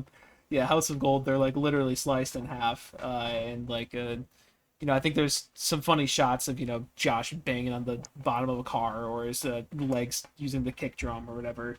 Or no, it's not even a kick drum; it's like a tractor wheel or something, isn't it? Yeah. Like those are funny, but I think just in general, it's shot really well. Like whoever did like the color grading and stuff, like it just looks really nice. They're quote unquote at Will Smith's house, not really. Um, but I really love, just I love like the shots in there. Like there's a shot like looking out the window from like the hallway of the house and seeing them out there like in half or whatever.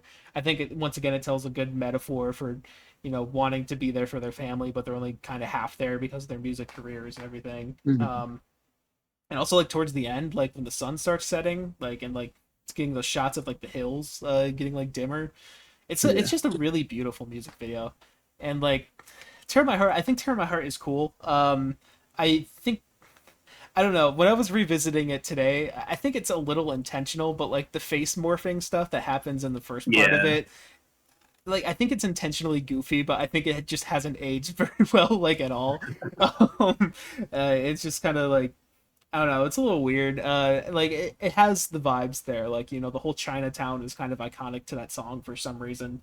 And like the parts where Jenna's beating the shit out of Tyler is also really funny. And Yeah. like works well for the song, and definitely my favorite part of the music video. But like, um, yeah, she looks great in it. And like the visuals are cool in general. But like it's just kind of that face morphing thing. I think it just I don't know. It kind of it looked a little too goofy for me nowadays. But I think I just like the vibe of House of Gold a little bit more throughout the whole thing. Mm. Yep. Yeah. Rewatching the Tear in My Heart video, I forgot about a lot of aspects, especially the face morphing stuff. Yeah. I was like, why are these like Snapchat, TikTok filters in a 21 Pilots music video? I really don't know what they were going for there, but I Actually, do. sorry, just to maybe explain if it helps a little bit, because Yes. I saw a good comment that maybe I saw before. It's from Nalbus. I'm not sure if you heard of Nalbus. Yeah, I Um, love it. yeah, but he basically did like a little brief explanation. It was like all these people are looking at them and they're morphing their faces seeing him because it's like they're not really seeing him. They're seeing him as an object to make money or whatever, Mm. because of how bigger they were getting in Vessel. But then Jenna comes along and she really doesn't care that much about his music career. She cares about him more as a person or Yeah. whatever. Like she doesn't like shift the way she sees him or something like that because he's famous or something. No. Yeah. Anyways. Okay. Yeah. Well, yeah. Even so, those are weird. Yeah. But Agree. and also, also like the way that like everything starts chipping away of like buildings and floating off. Also kind of weird, but I don't Yeah. know. It doesn't take away too much, and I do love the shots of Jenna beating the shit out of Tyler. Great. I love those like those freeze frames of Tyler just the blood coming out of his mouth, Yeah. and like the funny faces that he's making.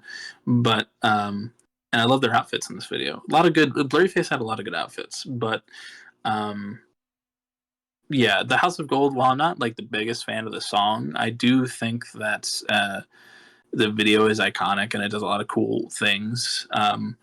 The aspect of them being cut in half and like Josh using different pieces of like farm equipment and tractor stuff to do his drumming Yeah. and I think it's cool, and it was really cool of Will Smith to let them use his house. Of course.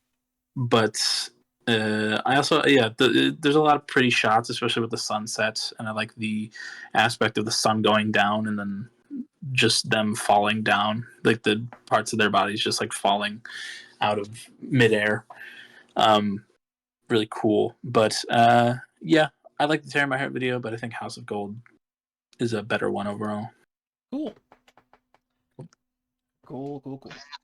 Cool, cool. All righty. Maybe. Maybe. There we go. All right. Next up, we got Heavy Dirty Soul versus the Craving single version. Yeah. I think we've both talked about our feelings on the Craving single version. I think I like it a little bit more than you do, but it's still nowhere near as good as Jenna's version. I think the video is fun and cute, and I think it shows off some of like the disappointment in their eyes of the Scaled Nicey era and stuff like that.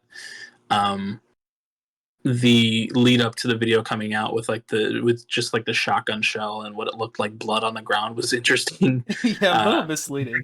A little misleading. But I like aspects of the video. I think that it is shot well. I like the sections of Josh in the wood shop creating the box and like drumming in there. But yeah, I don't know. It's fine. Heavy Dirty Soul though, that's a great video. Those car shots of Tyler in the back seat as the mysterious figure in the front is like driving down a street and almost hitting Josh, but setting his drums on fire in the process. Yeah. And then just like the aspect of like the car falling apart and then blowing up at the end.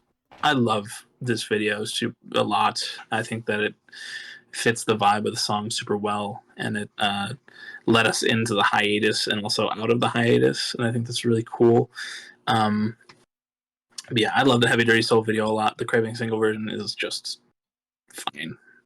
Yeah. I have pretty similar thoughts. I like the concept of the Craving single version more than I like the execution of it.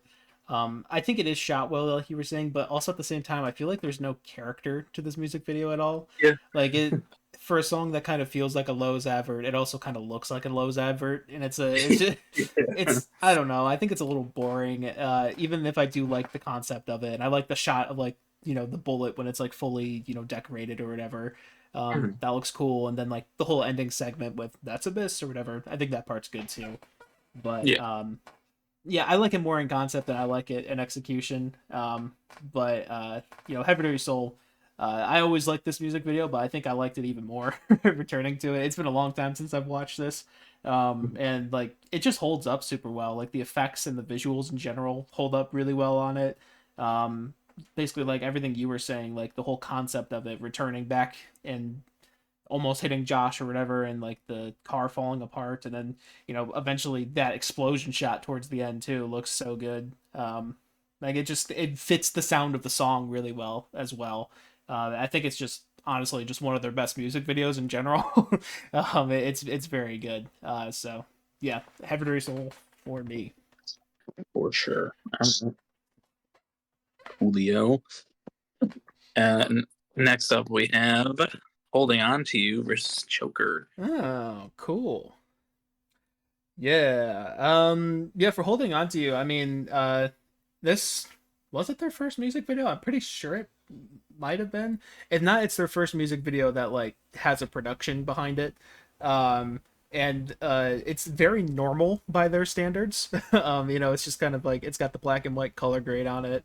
They're doing a performance. They got these dancers behind them, which I feel like if modern 21 Pilots released a music video with dancers, it'd be well, I feel like that just doesn't fit their vibe that much. No. But for what it is, it's cool. It's fine. There's some interesting shots in there with like the noose or whatever, and like the dancers, falling off and like the whole like visual perception stuff on it. I don't know. There's Yeah. there's cool things going on in it, but at the same time, I think it is pretty forgettable. Like I completely forgot that the whole like entertain my faith part was like a ballet dance solo. Yeah. And like I don't know. There's cool stuff going on, but I think Choker feels a lot more like a music video of theirs. It has a lot more of their touch and flair to it. And you know, we talked about it before, but it makes me laugh, and I think just in general, it's a pretty well done music video that's just visually stimulating and entertaining. So, I would go with Joker here. Yeah. Uh, yeah. Now that I hear you say that, I think that it does just feel like a director came in that like Fueled by Ramen hired and was like, "Here, you're gonna film a video for this band that we just hired on." Yeah. And like I think it has some of their personality in it, but like not a whole lot. I like the shots. I like the shot of the skeleton makeup coming, like the strobe effect as the skeleton makeup takes over their faces. I think that's super cool. Yeah. And also the weird like gravity aspect of like Tyler standing on the wall or whatever. Yeah, I was trying to describe that too. I don't know how to describe that with words. It's like the Inception room. Just think the Inception Yeah. room things are spinning. And also like the noose thing with like the dancers falling off. But I don't know. It's like watching it again. I was like, oh, I haven't seen this in a while. It's good to look back on this, but it also feels like a director got hired and they made a video. Yeah. It also like Tyler's facial expressions throughout rapping along to some of it. It kind of felt like Eminem facial expressions, and I was like, yeah, I don't know. Like you said, it might have been their first music video, so it's like it's very possible that they just didn't know how to compose themselves through a lot of it, and like sing along, lip sync along to the song while they were being filmed. Yeah. But I don't know. There's also like that weird like stop motion effect that like Josh has while drumming, and it just I Oh don't know. yeah. That was like looking back on that, I was like, this is a weird choice. I do think it's like iconic in their Yeah. lifespan, but like I don't know. It's kind of one of those Looking things back, like it's iconic because it's the first one, you know? Like yeah, it's like the first big one at least. yeah. But Yeah. Choker feels a lot like it's theirs. It feels a lot of fun. It fits the vibe of Scaled Nicey very well, and it makes me laugh. And Tyler and Josh are very funny together, and when they get a little creative freedom on stuff, I think that it can only be made better. Yeah. So yeah, I like the Holding On to You video, but the Choker one is much better here. Yeah. Completely agreed. Mm. All right. Next, we got Levitate versus Overcompensate. I've never noticed that both of these songs end in 8. Mhm. And he ate both of them. That's so true. Yeah. Ooh, both lore videos here, but True. the Levitate one I think is just like super cool. I love the vibe of them just having like a little powwow in the middle of the Bandito camp. Tyler's really feeling himself throughout this. I like the shot of all the Banditos like dancing around while Josh is drumming, and like the vultures are just kind of standing there. And then also like Tyler being dragged back to Dima at the end of the video. Very cool. It's like you were saying with like the filmed on location feeling super grounded. I love that aspect of this one as well. But Overcompensate feels pretty grounded too, honestly. I think that's it's in a different way, but I love the color grading and all the red within Overcompensate. This one's kind of hard for me because I like both of these a lot, but I'll make a decision as you're talking. Yeah, it's a little hard for me too, so I might not convince you very far, but you'll get a little more time to think. Yeah, I mean, like you were saying with Levitate, it has that grounded feeling. I really like how it, like I was saying earlier, like this feels like a demonstration of the Banditos, and like it just matches. It has that whole rebellious vibe to it, which I think matches, the I guess, somewhat flexing nature of the rapping. Maybe not flexing, but like he's like showing off his skill a little bit. And Yeah, like it feels like it's this, underground type rebellious sound or whatever. And I think it matches really well with the visual of the Banditos and like being in this torch lit camp in like Iceland or wherever the hell it was filmed. yeah, Um, I think it works really well within the lore. And like you were also saying, I like how you know Tyler gets snatched back. We just see Nico's arms take him pretty much. It fits the what was that? It fits the the metaphor pretty well of backsliding really, yeah, and ends that trilogy kind of on a somber note. But I respect them for doing that in some ways, um, yeah, and overcompensate. Like, yeah, I agree. It also does feel pretty grounded. Like that one. That's really kind of the only video in the Clancy lore videos that feels like it was in Trench or Dima and or yeah. Dima. So like I guess it does have that going for it. I didn't even really think about that. But yeah, I mean the concept of it is cool and everything. I think I just kind of preferred the vibe of Levitate. I think it matches the track a little more, maybe. I don't know. It's like very slight. I like both of these music videos. I don't think I love either of them, but I do like them both a lot. But I think I would lean a little Levitate on this one just because of I don't know. Maybe it's nostalgia. I don't know, but I like the feel of it a little bit more. Yeah. Yeah. I don't know. I do like both of these videos quite a bit. Hmm. I have a soft spot for Trench, of course. Um, Really? yeah, maybe. But I don't know. I think I'd like the vibes of Overcompensate just a little bit more, especially with that section with like the projections and everything, and Yeah. teaching the citizens of Dima and stuff like that. Um, and I don't know. I think they do they both do good stuff for the lore, but I don't know. I think I like the colors and the vibe overall of Overcompensate just a little bit more. Completely fair. I don't remember who wins this one.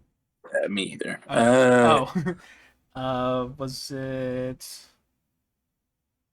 Um, It was Nico and was, Chlorine, wasn't it? I think you won Nico there because I went Chlorine. all right, So I cool. think I would win Levitate here. Cool. All That's a good righty. thing that we don't remember because that means we're not maliciously saving them. Yes. And up next we have Migraine versus Shy Away. mm, cool. You can talk on this one, Wolf. Or wait, no, you talked first last time. I'll go first. Um, Migraine. Honestly, this is kind of like lost footage at this point a little bit because for some reason it's not on YouTube, at least American YouTube. I don't even know what the story is behind that. Do you know that by any chance? No, I think that like maybe it was released on their website back in the day, but like Uh, never got a YouTube release. But now it's ripped on there. yeah, So yeah. I don't uh, even. I don't even remember. It might not have even been YouTube where I watched it for this video. But it's been a while since I've seen it. Honestly, I remember liking this one more. And I'm not exactly sure why, because it's basically just they start in a city or whatever at the same point, and then Josh like sprints up to the top of a building to play his drums, and then Tyler just kind of casually walks while rapping along to the song. And like it's fine, I guess. It feels very DIY. It actually almost kind of feels like a Clancy music video in some yeah, ways. I've noted, but like I don't know. I feel like there isn't really. I feel like there could have been a little bit more to it, maybe just like slightly. It was just kind of boring a little bit when I was watching. I was like, you know what? I'm actually not all that sad that this isn't on YouTube. It's a thought that I had. But it's not like bad or anything. It just I don't know. I didn't really get much out of it watching it again. But Shy Away, I actually did appreciate Shy Away a little bit more. The jump from the trench stuff into Shy Away. I mean, sonically it was a lot, but also like visually, this is very different from Trench. And I don't remember if we knew about propaganda stuff by the time this song came out. We probably did. I don't know. I think there was like images of like those like '90s magazine ad kind of things that were Yeah, around before this dropped, but we didn't get a whole lot prior to that. Yeah, but like it fits that like 80s aesthetic at least like really well. I really like, Tyler's look in here. He's got like that sleeky hair. It's Mm. really the only music video he has that in. And then he has like those little what are those like little twirls in his hair or something? Man Yeah, buns? Are those man like buns? space buns. Space buns. Yeah, he's got some nice space buns on him in this one. But like honestly, I did actually like a lot of the visuals coming back to this one. I kind of forgot about this. This also feels very different to a lot of their music videos now that I'm thinking about it. But like it fits the vibe of the song really well. It has like those 80s looks to it. They're in like this one of those rooms that they did like the Mandalorian in, I think, where they got like screens and stuff in the Yeah, like the background. boss. Yeah, I think that's what they did for this one. I don't remember actually. Something like that. I know that they had like two big screens that they were on top of Yeah, for it. So yeah, but it's got like a lot of neon lights. It's got kind of intentionally bad CGI in it. That's like kind of fun. It's got that 80s flavor to it. Um, and yeah, I like it. I wouldn't say I love this one either, but I do like it more than Migraine. So I would go Shy Away here. yeah, migraine. It doesn't do a whole lot for the song. I don't think it like fits the vibe too well. I think that it's a fun little DIY thing. It might have been a thing where like they filmed it during the regional at best era, and then Fueled by Ramen was like, no, not this one. Yeah, it could have been. Yeah, you're right. But like I don't know, it's a fine video, but it doesn't really do anything for the song. I think Shy Away was a cool way to introduce the scaled nicety era. I like the way that in the first couple videos for scaled nicety, before anything starts, it has like the Psy logo that shows up before jumping in, Yeah. um, and just shows off like, oh, this was made by Dima and stuff like that. But I like Tyler's look throughout this era quite a bit. I think the outfits are cool. His long like greasy hair was like an interesting look that we've never seen before. And I wouldn't mind seeing it again. I think Tyler with long hair was a vibe, but uh, I like a lot of aspects of this one. I think it fits that like feeling of the song. I like those screens a lot. Seeing Trash the Dragon flying through the air in parts of it was super cool. And yeah, I like the Shy Away video. Going back to it, I hadn't watched it in a bit. I think that it's a cool vibe. I like the colors a lot as well. Yeah. Yeah, I'm gonna Shy Away here. Cool. And next up, we have the Hype versus Ride. Um, when I rewatched these both, I was like, I don't even. These are both pretty mid in my opinion. I think that the Hype video is like an interesting idea. Like the house falling apart and then them playing on top. With like I think it's another one of those like crowd videos that they get, and I think that's a cool aspect to it. But I don't know, a lot of it was like weird. Just like I don't know, like it I don't even know if it necessarily fits the vibe of the song, but it's like an interesting idea. Um, doesn't it open with like someone opening their chest or something Yeah, like? Tyler like open. It also closes with Tyler closing his chest and then Josh giving him a Capri Sun. Yeah. I completely forgot about those parts of the video, to be honest. Yeah, just like it was very weird, and like I think it's interesting, and like it's very like muddled color wise throughout, and I don't I don't know. There's like something off putting about this video that it just like doesn't sit right for some reason. But the ride video, I think it's cool. There are cool aspects to that, like the super bright light that shines during the chorus, and like them in the darkness throughout the rest of the song, just in the middle of the forest. But I don't know. These are both pretty mid, so I'm okay with either of them winning. But I think I would go with Ride here. Yeah, But I have pretty similar feelings. Yeah, for like the Hype, I wrote like, unfortunately, I always forget this one exists. I forget that there's a music video for this. And actually, as you were speaking, it kind of what we talked about with holding on to you feeling like another director's vision. In some ways, this almost kind of feels like the same thing, which I actually don't even know if that's true. Like maybe I don't know who directed this, but it like doesn't. Yeah, You're right. It does feel a little like not them, a little off for some reason. Maybe it's a side video. Who knows? yeah, But, um, I think the hype has some cool stuff to it. Like I like the shots of like them like on the roof playing or whatever with the crowd there. I think that part's kind of cool and falling through the roof. And then also that part where they're like getting shot or something, like when there's like the dust coming off of them. I don't know what exactly is going uh, on right there, but it looks cool. I think that part's kind of neat too. But yeah, I don't know. Like it's kind of unfortunate because you can tell there's a lot of money that was put into this. There's a lot of like yeah, there's a lot of effects, and I think the whole thing is like a set, except for maybe when they're on top of the house. Um, and like so you can they definitely sunk a lot of money into this one, but I think it's unfortunately like really forgettable and just not really. I don't know. It's there. And then Ride, I actually do like Ride quite a bit. I like the darkness and lightness that it plays with. Really having these two next to each other really kind of just shows, like the difference between a DIY thing and something that has a lot of money put into it. yeah. Sometimes the DIY thing can shine a little brighter. No pun intended. But yeah, I don't know. Like I do like how it like brightens up and gets like overexposed during the chorus and stuff. I like that they're just like in like a forest or like a patch of trees or something. And like when they put the sunglasses on or whatever, so that way the light doesn't affect them anymore or whatever. And I like that last section too of just Tyler at the keyboard wearing those weird sunglasses. Like that's just kind of an iconic look to me. Yeah. Like I don't know. I feel like Riot is definitely more notable. Like it's more notable to me than the hype, I guess. Yeah. So, but yeah, I do agree that they're kind of both a little on the mid side, but I would go Ride here as well. Alright, cool. Ride moves on. Up next, we got Vignette versus Midwest Indigo. Mm, the Clancy's are back. The first half for Clancy's. Um, yeah, I mean, Vignette. Vignette's such a hard one for me to like.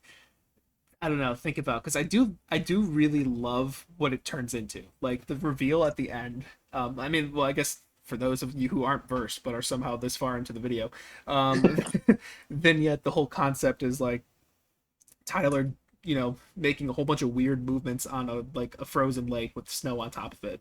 He's making a bunch of marks in the snow. Almost looks like he's trying not to summon the sandworm, and making all these weird movements and everything. And then at the end, it's shown that he was drawing a picture of Josh's face on the lake, and the face looks really good. Like honestly, that effect, I was staring at that. I'm like, that looks really good. Like I can't Yeah. tell if that's like all. I mean, it must be all like generated, but it looks good. Um, Yeah. um, anyways, but like most of the video, if not, I mean, like 95% of the video is just kind of them on the ice, making weird movements on the snow. And, I mean, I guess there's a vignette effect by a flashlight shining on both of them, which is kind of cool. But it's kind of not notable until the reveal at the end. So it's like hard to quantize, I guess. But like Midwest Indigo, like I was saying before, there's a lot of funny shots throughout here. I think it's a really fun video that matches the fun vibe of the song. Also on a frozen lake. It's kind of funny that they're next to each other. Um, Yeah. but I think I would probably go Midwest Indigo here, just because like Vignette I almost feel is like a one and done type video. I don't know. I feel like Midwest Indigo has more replay value as a video. I guess. I don't know. So Yeah. yeah, Yeah. I love the way that Vignette is shot with like just like the probably very high powered flashlight that yeah, Marky as he filmed the video. I think that's very cool. And especially the reveal at the end, like that makes the video. But I think it's a cool vibe. It doesn't like super fit the feel of the song or like the lyrics or anything. But yeah. it's a fun vid. I like, but that reveal super great. I lost my shit when that premiered. But yeah, the Midwest Indigo, I think it fits the vibe of that song way more, and it does a good job of showing off their personalities. Honestly, these both do. A lot of, if not all of Clancy shows off their personalities a lot through the music videos. Yeah. And I think them being so DIY for most of the videos helps a lot in that aspect. But I love seeing their personality shine through. And both of these videos do a good job of that. But Midwest Indigo just does it a little bit better. And I think that Midwest Indigo is just a little bit more fun. So cool. I'll go with that. Well, alrighty. Next up, we got Heathens versus Car Radio. Man, I don't like this. We should just combine them and make an MTV song instead. Yeah. Yeah. Huh. Sorry, bad joke. Yeah, you can talk first on. Or wait, oh no, wait, I don't remember who talked first. I didn't get the joke until. I'm sorry. You're good. You're good. Good joke. Good joke. Thank you. I really needed that. In order for the rest of this podcast to go well. Did I speak first on the last one? I don't remember. I think you did. Okay, but you speak first. Yeah, I think Heathens is like very, like, just very of its own thing.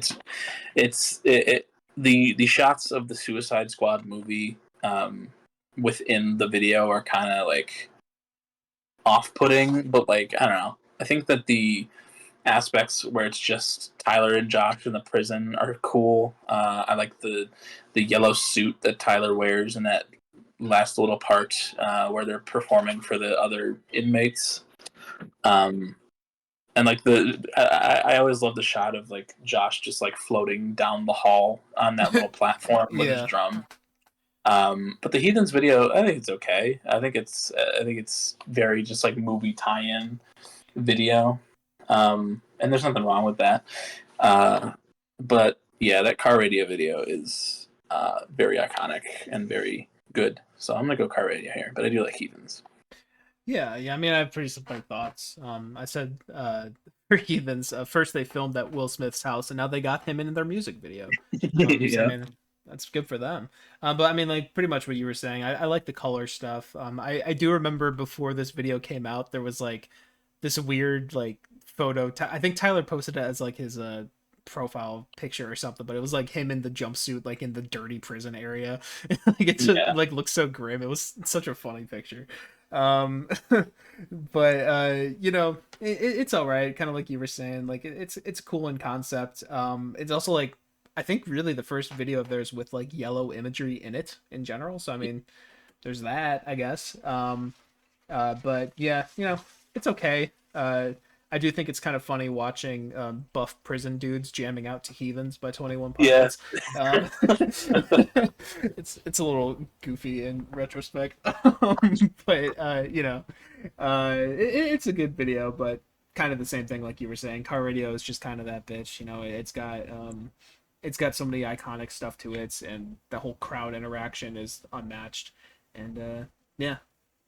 Car Radio for me as well. Right. Cool. Car Radio moves on, and next up we got Lane Boy versus Christmas Saves the Year. Ooh. This is also a little bit a battle of the bids, a little bit for me, a little bit. Although I will say, Lane Boy is, you know, notoriously nothing releases on my birthday, but Lane Boy was. So the Lane Boy music video at least. I think there's cool things about the Lane Boy music video. I do like how, you know, the whole gas mask element to it. I'd never really noticed before this that they kind of are walking in sync with Tyler. They're doing like a mini dance routine throughout most of it. It's a cool visual, like that dark, I don't even know what that is, a dark like path, I guess, forest path, with, you know, Tyler in the dark tee and the dark shorts or whatever, and then those white hazmat suits with the red gas masks. You know, I think there's cool elements to that part of it. The crowd part, I guess I could kind of take or leave. Like it's obviously like, they do it a lot, I guess, in their music videos, just having crowd interaction. And this one's like, it definitely feels more thrown together, which is fine. And I like when like the crowd is like going down, but like they're doing it in, like a wave kind of thing. Mm. Like that looks pretty cool. Um, and the whole like kneeling to fame and success or whatever is cool as well. But it's just kind of an okay video. Nothing like too notable. Christmas Saves the Year is another instance of it feels like another director taking charge. But I mean that's kind of understandable when you're doing something with claymation because Yeah. they know what they can do better. But it's a cute video, kind of like the song. It's cute for Christmas, but it's not really like something I'll be listening to much outside of that or watching outside of that. I think there is I like when they do tie in some of the 21 Pilots stuff, like the claymation Ned is adorable. Yeah. Um, and I think there's like they do like the little skeleton click key and like the alien key, I Yeah. think as well. I don't know exactly. They they have both of those in there, and those are kind of cool. It's cute, but like I honestly forgot like everything that happened in that music video until I watched it again today. Yeah. I think I maybe could have remembered the claymation Ned, but I think I would have even forgotten that Santa's the main character of it. So it's just really forgettable, but cute. But Lame Boy, at least I remember what happens in it, so I guess I'll go with Lame Boy here. Yeah. I do like both of these, but yeah, I don't know. Christmas Saves the Year is just like, um, it's just fine. I don't know. I think the claymation's cute and fun, but uh, oh, okay. Sorry, I'm just froze. But yeah, the Christmas Saves the Year is just it's cute, it's fun, but Lame Boy, I do like that little synchronized dance that Tyler and the Hazmats do. Um, and I think the crowd portion is fun. But yeah, I don't know. Both of these, I would agree, are also pretty mid, but I get more enjoyment out of Lane Boy. Cool. So yeah, Christmas Save the Year. I don't think I had watched since it came out. Me neither. So, but we got Ooh. Stressed Out versus Lavish.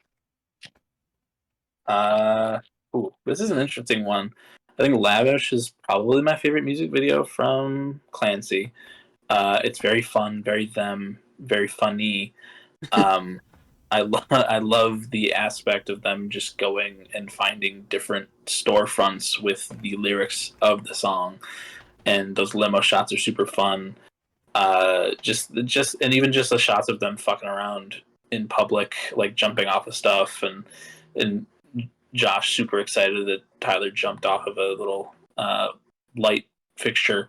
Um, just like it's super fun. The NDA bit is one of my favorite parts of that. And but yeah, I love Lavish. It's super fun. Stressed Out is iconic, and I think it has a lot of cool aspects to it.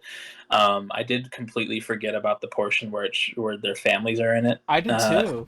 Until I rewatched it, and I was like, "Oh, yeah, I forgot every single one of the Duns and the Josephs were in this video." But I think the "Wake Up, They Need to Make Money," where the family's yelling at them, and then they get on their drums and on the piano. Yeah. I think that's a cool part of the video.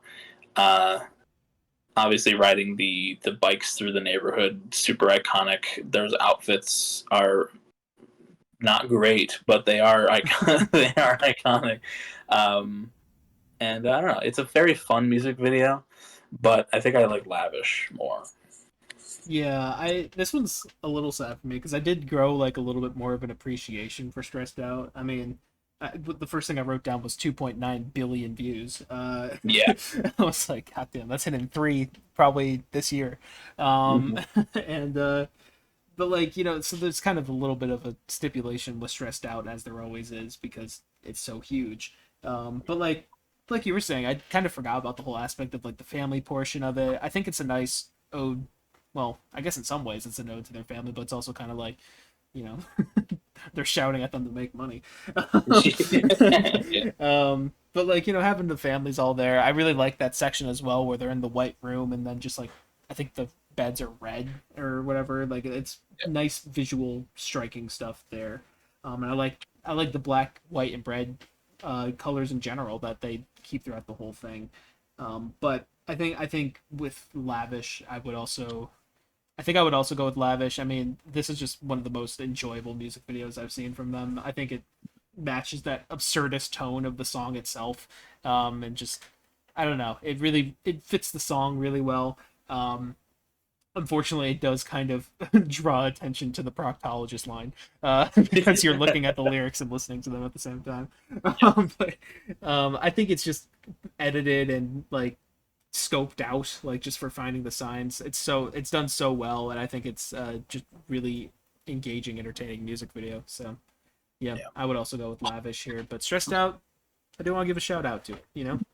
Yeah, for sure. Shout out lesser known song, Stressed Out. Yeah. All right.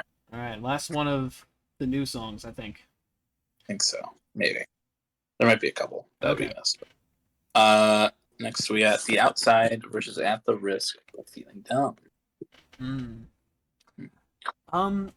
Something I had a thought when I was watching The Outside, like an hour before this podcast, was I really do like the music video. I think there's a lot of cool shots and a lot of cool lore explorations on here. Like it, especially in retrospect, with like I guess me actually understanding what the seizing is and stuff. I was able to appreciate some parts of this a little bit more. And like there's a lot of cool stuff going on. It's like 6.5 minutes too. It's like almost 7 minutes. Yeah. I will say though, I don't think it really fits the song that well. Like as cool as all the lore stuff is, I don't really think it matches the song like kind of at all, which has always been a little, I guess I don't know if off-putting is the right word, but just like a little distracting for me with this one. It doesn't feel like it matches, but it's still cool, and the lore stuff is cool. But it also kind of does that thing in music videos, like I was saying earlier, that I don't really like. There's a lot of cutting out of the song and then cutting back in after some ambience, I guess, which works really well at the part when he's right before the megalodon part. I will say that. I like that section. Like I said, I like a lot of shots, but that section in general with him going through the caves rapping, that section looks really cool. Yeah. But At the Risk of Feeling Dumb, like we were saying before, like the progression of heights and the whole concept of it, I think works really well. I think it's shot really well. I think it matches the song really well too. So I think for those reasons, I would go with At the Risk of Feeling Dumb here, even though I like the Outside's video. Yeah. Sorry. Yeah, it's getting a little late. Yeah, I like the Outside video a lot. I think that there's a lot of stuff done with it that's super cool. I like how Saturday leads into it, and like the killing of Keon's by the other bishops since he betrayed them was a cool beginning to the video. I think that fake Josh and Clancy getting their outfits on the island were cool. Yeah, I like those outfits a lot. And then I also like that the little section of the rap with Tyler just walking through the cave with the torch. It's fun, and then also like that weird little part of the video where he's just sitting on the fire drinking out of a gourd with the Neds. yeah, But just and that's like the take a hit line plays during that part of the song, and that's just kind of silly to me. But I like that one Ned gives Clancy the antlers and he gains the ability to seize. And then just like that shot of Tyler dancing and also like controlling Keon's and burning the inside of Dima was really cool. I like that. I like how much it does for the lore. But like you were saying, it doesn't fit the vibe of the song really at all. And I don't mind the bits where it cuts out of the song and does a couple of things on its own. Outside of it, but I don't know. It's not like super consistent with the vibe of the song. Yeah. I don't mind. I guess just to explain myself. Sorry. I don't mind the cutting out as much as I do on other songs on this one, but I think it's also because I don't think it matches the song that much in the first place that I don't mind Yeah. it cutting out. Yeah. Yeah. But yeah, at the risk of feeling dumb, I like this video a lot. It's one of my favorites off of Clancy, and it fits the song a lot more than The Outside does for that one. But yeah, I like the way this one's shot. I like the way it's edited. It's just really cool, and I like that one a lot. While I do love the lore aspects of The Outside, I like the feeling about the risk of feeling dumb more. Yeah. Right. Alrighty. Now we are into at least mostly songs we repeated, so we will go through this a little quicker now. I think we might have talked about all of these. So Cool. All right, Jumpsuit versus My Blood. Jumpsuit for me. Yeah, I do like My Blood a lot, but Jumpsuit just too iconic. All the shots are so good. For sure. All right. Yeah. Next up, we got Next Semester versus Nico and the Niners. Ooh. Ooh, that one is a little hard. That is a little hard. Um, those are both really good music videos. um, I think as much as I really liked the Next Semester music video, and like I said, I think it complements the song very well. That they work well hand in hand. I think I do prefer just, I guess, the ambition on the Nico and the Niners one, and like the onset stuff and the story that's being told throughout the whole thing. I think it does a lot in the time that it's there, which is super commendable. I guess I don't know. That's kind of how I'm feeling, even though I love Next Semester's music video a lot. Yeah. Yeah. This one is hard for me. I do really, really love the visuals and the feeling of the Next Semester video a lot. I think that it does a good job of just really, really showing the lyrics and like being so literal with its visuals and everything. And I almost just want to pick it based off of that shot of Josh and the drums, but Understandable. I do love the lore and the shots and the way that it's filmed and how it corresponds with both the Levitate and the jumpsuit videos, Nico and the Niners. But this one is hard.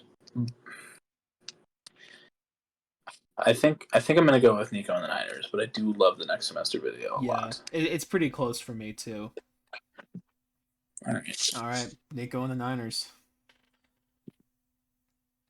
All right. Next up, we got Backslide versus House of Gold. Ooh. That's interesting. Honestly, I think it's House of Gold for me. I was gonna say Backslide for me. I had a feeling that you would. Yeah. It's not just because I'm not the biggest fan of House of Gold. I just like the video overall more. Yeah. I do like the feeling of the House of Gold one, but Backslide, I don't know.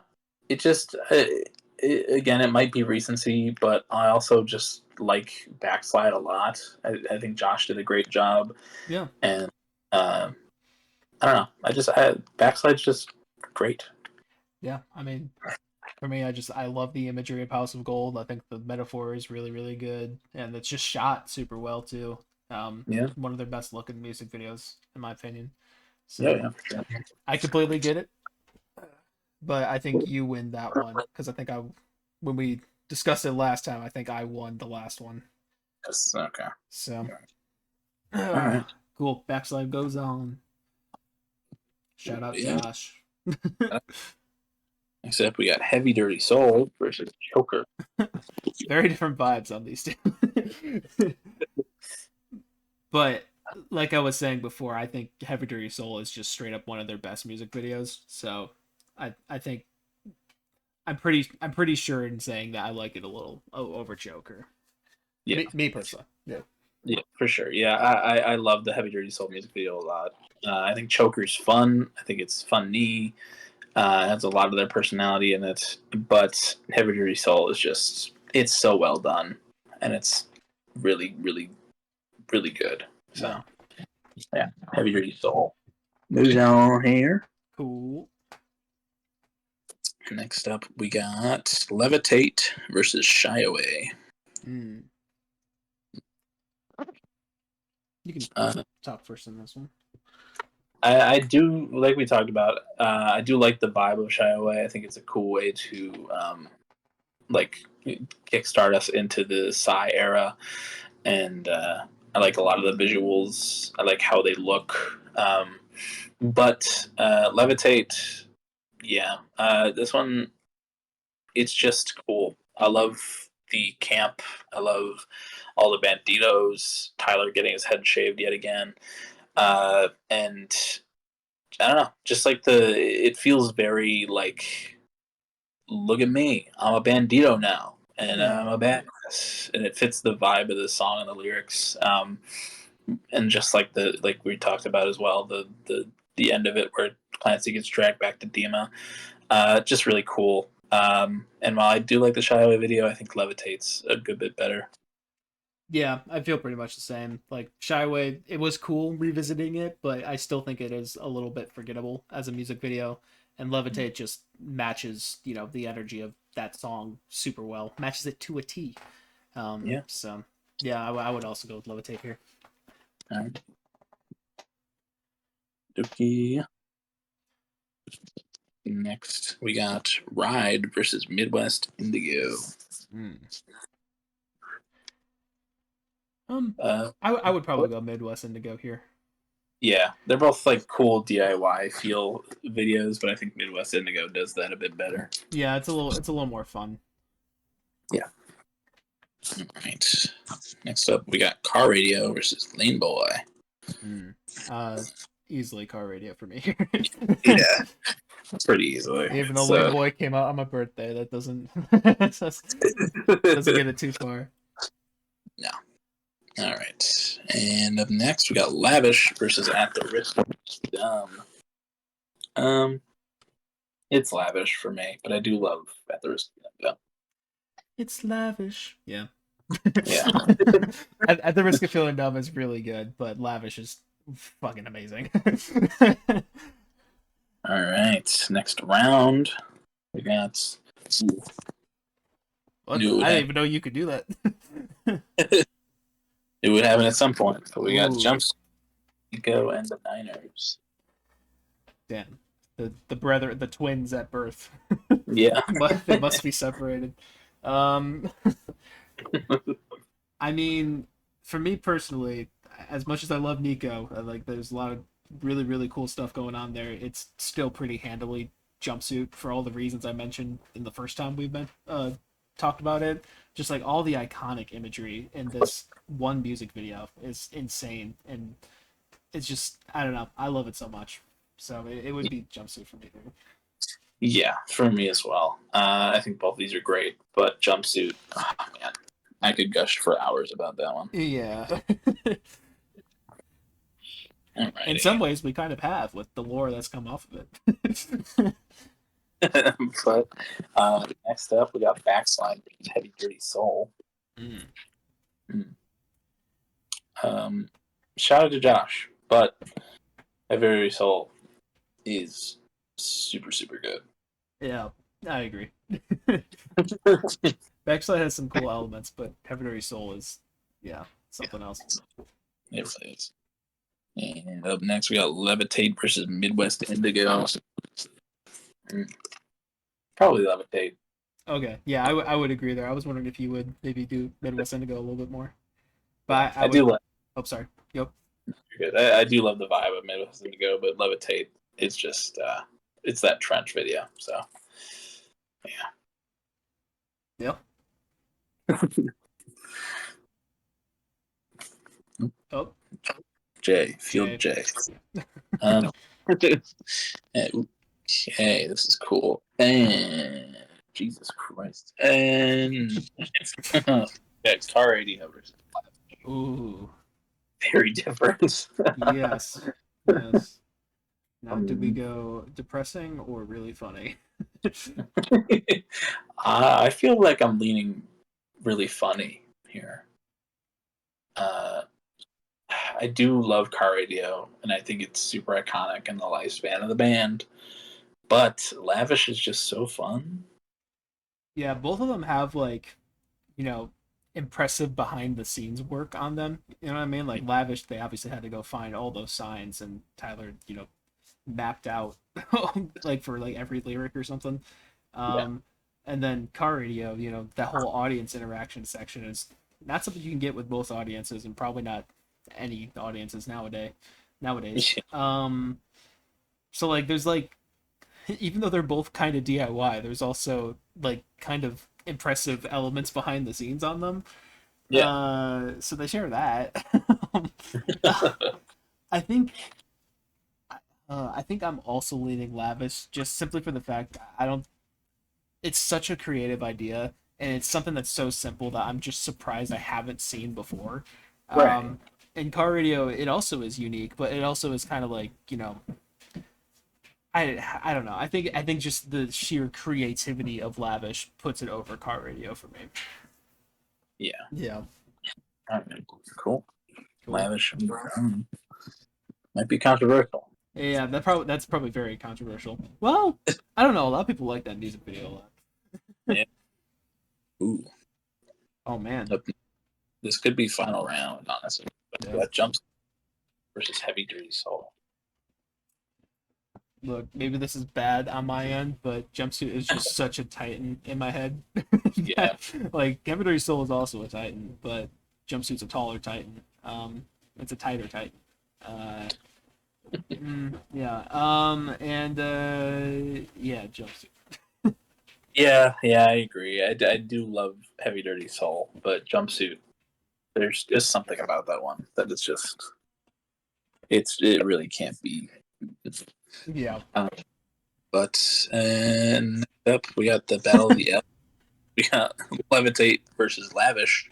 The LB songs. Yeah. Shout out Latvia. Yeah, it's Lavish. Really? I would say so. Yeah, I thought you were gonna go Levitate here, but Oh, I was gonna go Lavish as well.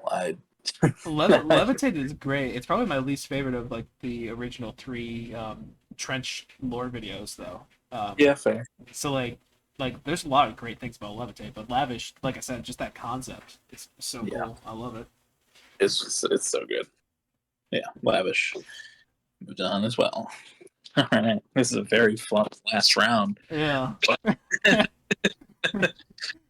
Oh, are you gonna be able to see it? There you go. Jumpsuit versus Lavish. This is the two sides of the band you're getting here. It is.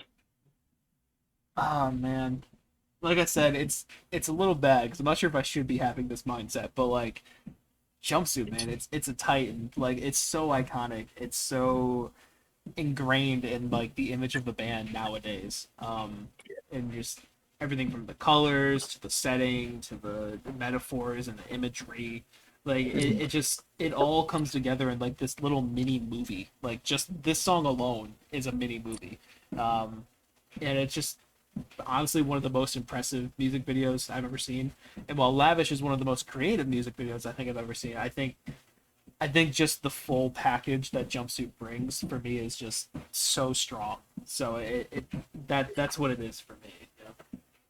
Yeah, I mean, honestly, at this point, I don't know what they could do to outdo themselves with Jumpsuit, Yeah. and that's not a bad thing, because I think that it's such a feat that they were able to do that and like set up the lore with this. Just like you said, it's a mini movie. It's so cinematic and so beautiful.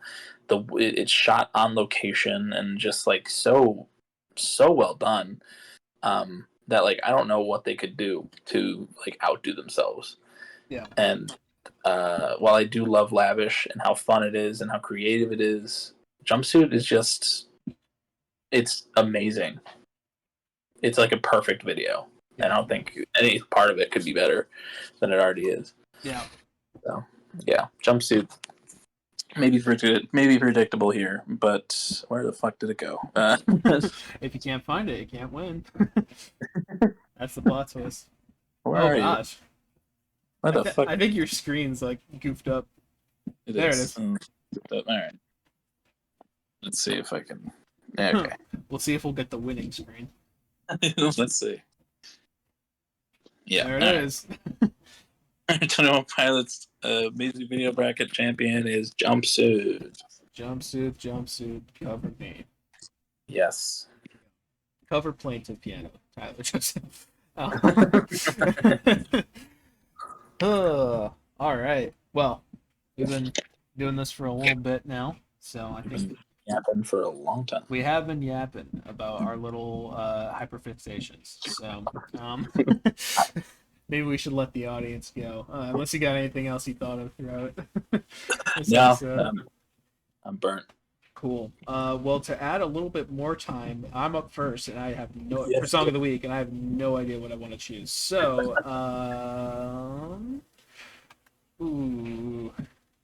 did I? Oh, I did choose a Björk song. Okay. Hold on. I feel like there was something I was saving in case I didn't have anything. Yeah, we could do this, I guess. Which one is okay? So a long time ago, in April, late April, Maruha released a little EP. And I hadn't had a chance to pick a song from there, but there's a lot of cool ones on here. But one of the ones that my ears really enjoyed the most. Actually, I should ask: are you okay with me choosing just a slightly longer song? It's like 6 minutes. Yeah, that's cool. Okay, sorry. But one of the ones I was liking the most is the closer to that EP, which is called "Resisting Resistance" by Maruha.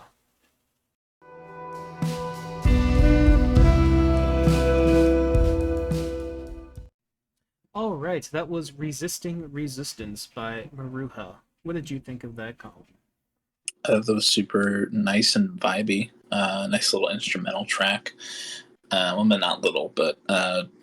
I love the saxophone on that was the standout there. I loved that a lot.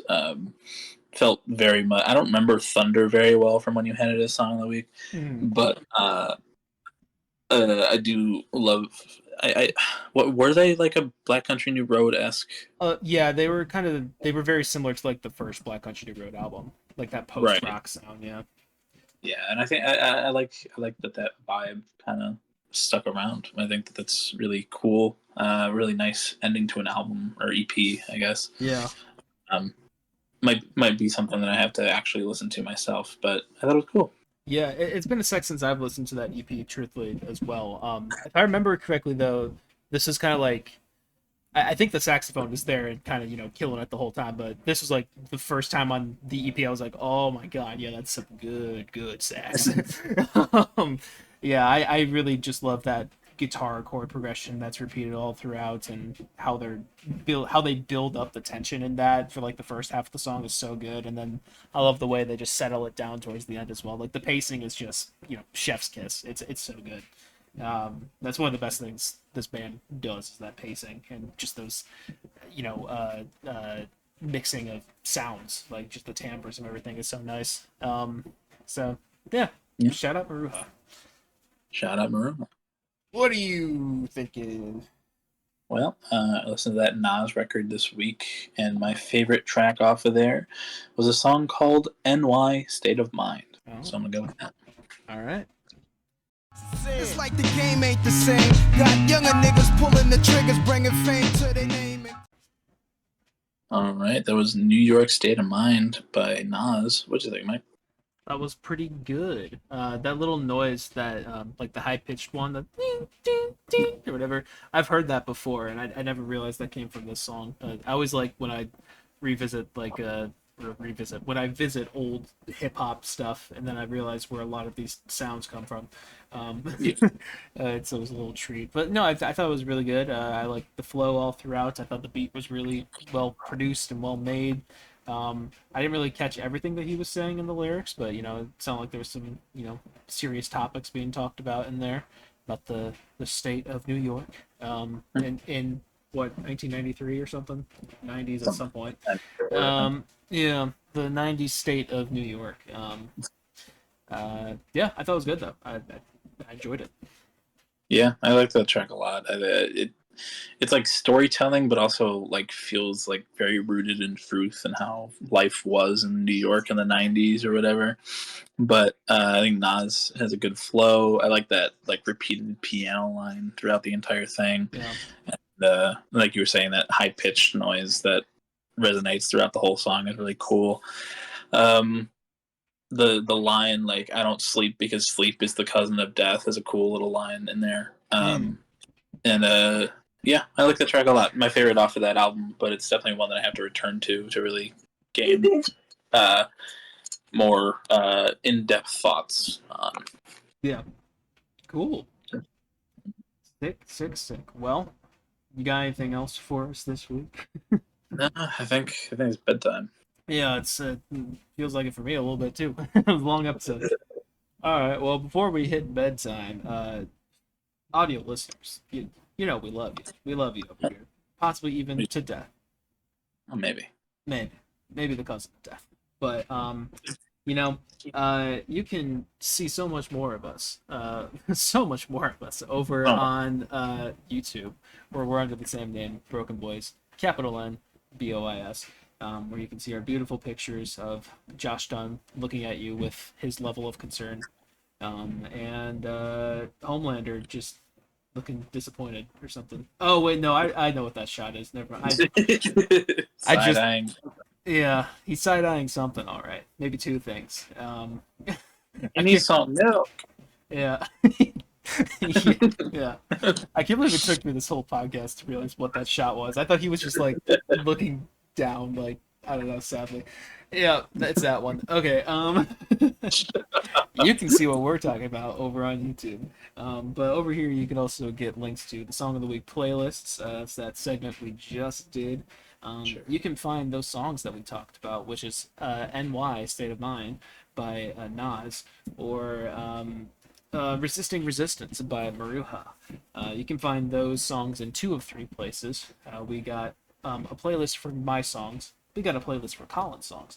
And we got a playlist for both of our songs combined, along with all of our guests, guest hosts that we have on this show frequently. So, yeah, you guys should go check those out. A lot of good stuff in there. If you like the variety of 2 tracks that we chose tonight, you're in for a treat with that combined playlist. Yeah, most definitely. Most definitely. Most def, if you will. Yeah, we also have links to some personal stuff. For me, I make music under the name Plaintive. I've got that up on Spotify, Apple Music, wherever you listen to music, all linked down there. Catch them on your plane of lore. New stuff coming, hopefully, sometime soon. Yeah. I'll listen to Colin and people. Go listen up. Listen up. Here's a story about a little boy who was heartbroken, and that's coping mechanism. And do that. Man, my brain is making references to "I'm blue dabba dee dabba da." Okay.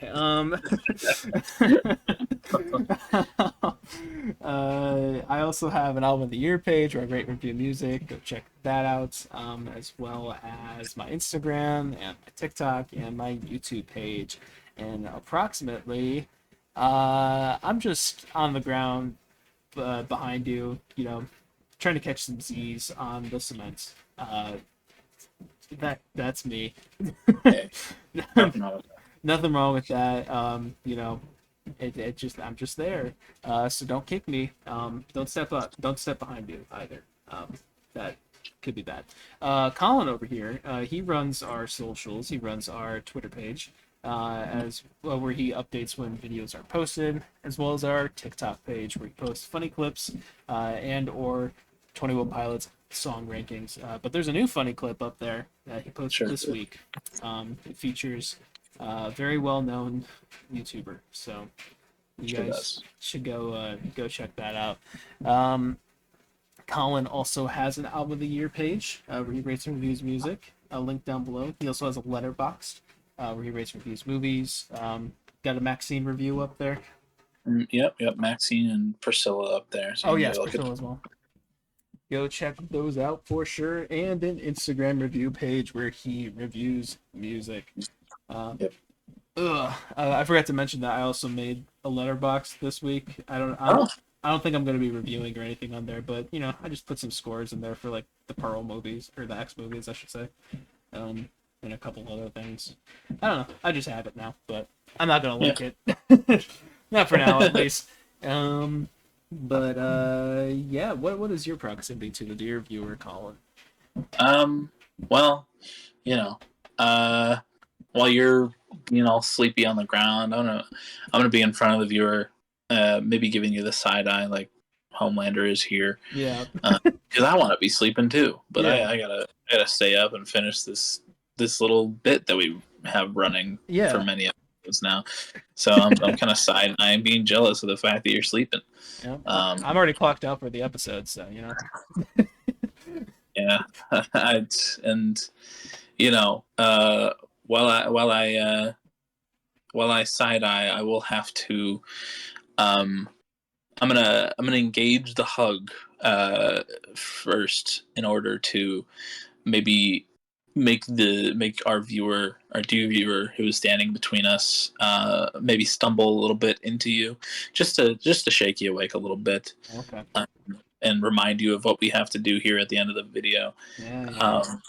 And you're gonna yawn and rub the sleep out of your eyes and get up and go, oh yeah, I forgot about this. And you're gonna hug the viewer from behind in a nice little lazy hug, sleepy hug, which sometimes are good. Those are good little hugs sometimes.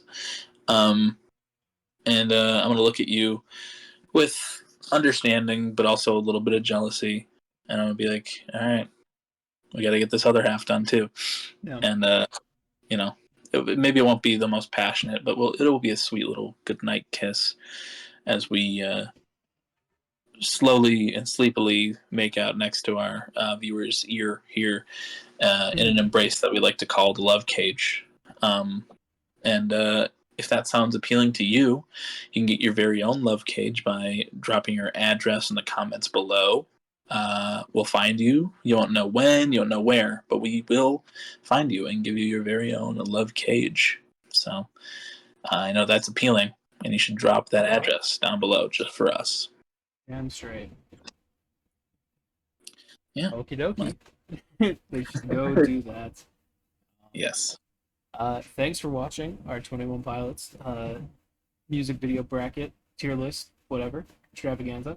And yeah, we will see you next week, maybe with some guests, maybe not. Maybe. Depends on how they're feeling. So we'll be in person, so you'll see you. Yeah. Okie doke. See you guys next week. Night night.